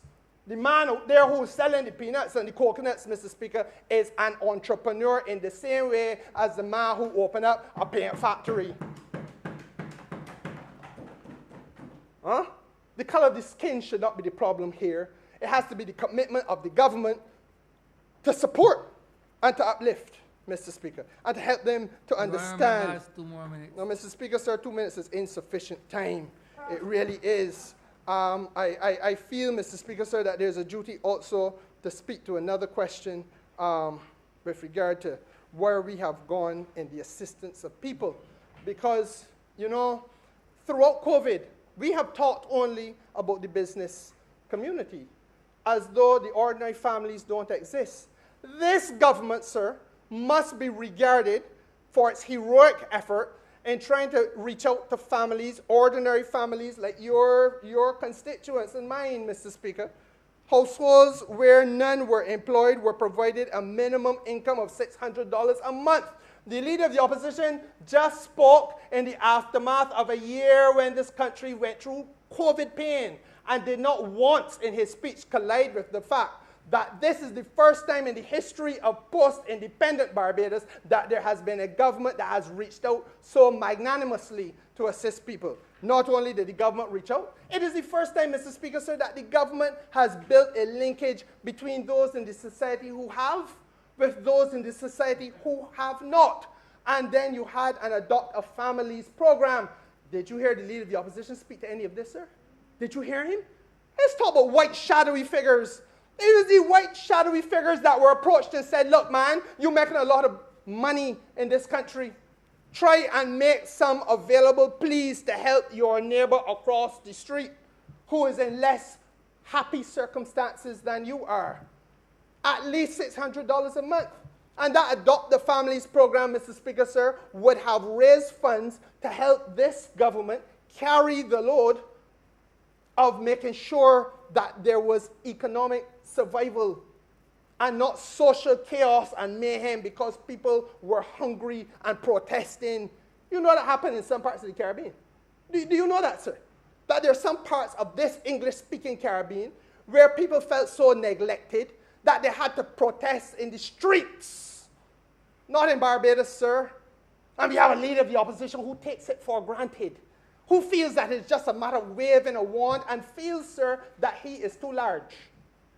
He is too large to say, well done, that you all tried. You may not have been perfect, and I don't lay any claim, sir, that this government could be perfect. We will make our mistakes. But do not come and make it seem as though we are trying to encourage consolidation of wealth. He went so far as to ask me how I feel about consolidation of wealth. But Mr. Speaker, sir, for his benefit, he wants me to be clear-throated. I despise the consolidation of wealth. I will do anything in my power to break the back of it. And Mr. Speaker, sir, that is why programs like the Financial Inclusion One and the Collateral Registry, which is going to make sure that we break the ancient architecture of getting a loan in Barbados. If you don't got a piece of land, if you're born poor, and if you're born black, you can't access a loan, not even for $5,000, because people come and say you want a little collateral outside the trust loans now, because the trust loans will help you with that. So let me go a little higher. Let me say $10,000. Sir, these people must be given a new opportunity, because when you painting nails, at least they got some accounts receivable, because somebody owe you a little something. You can show that to the bank as part of your collateral. If, sir, you are a mechanic and you have auto parts and you got equipment, that's part of your collateral. If you're a fisherman, Mr. Speaker, sir, you got 2 or 3 boats, that is your collateral. There are too many people who are asset rich, sir, in terms of the movable assets, but they ain't got no land. They ain't got no house to call their own. They want to work hard. They're not lazy. They're not indifferent. They're not shiftless Negroes, as they have been called throughout history and treated up until this point. So you want to know how I feel, Mr. Speaker, sir? Let me tell how I feel. I, Kerry Simmons, the member for St. James Central, believe that the back of consolidation of wealth in this country is a wicked and terrible thing that's held back too many people for too long, and the day that dies must come and come soon. That's how I feel, sir. That's how I feel. And therefore, something like a collateral registry. I hear you're coming home now, sir. Something like a collateral registry that allows us to make sure that the movable assets of our people... Earlier you spoke about a Concord or something like that, correct? That was land waste or something like that? Please utilize the Concord and to come home. And let them come down. That can't fly, sir, so I will join it. Utilize something similar in nature, sir. Yes, sir. But the point is, Mr. Speaker, sir, that there is a need for us to get this right. And we can only do that if we leave out some of the cheap politics and understand that we are now on a journey of redeveloping, not reimagining, but rethinking what Barbados has been and could be, and utilizing to its fullest potential the abilities of our people, wherever and however they are to be resourced. And Mr. Speaker, sir, that is what these estimates largely are about. It is a program for the way forward and for a successful future. I'm obliged to you.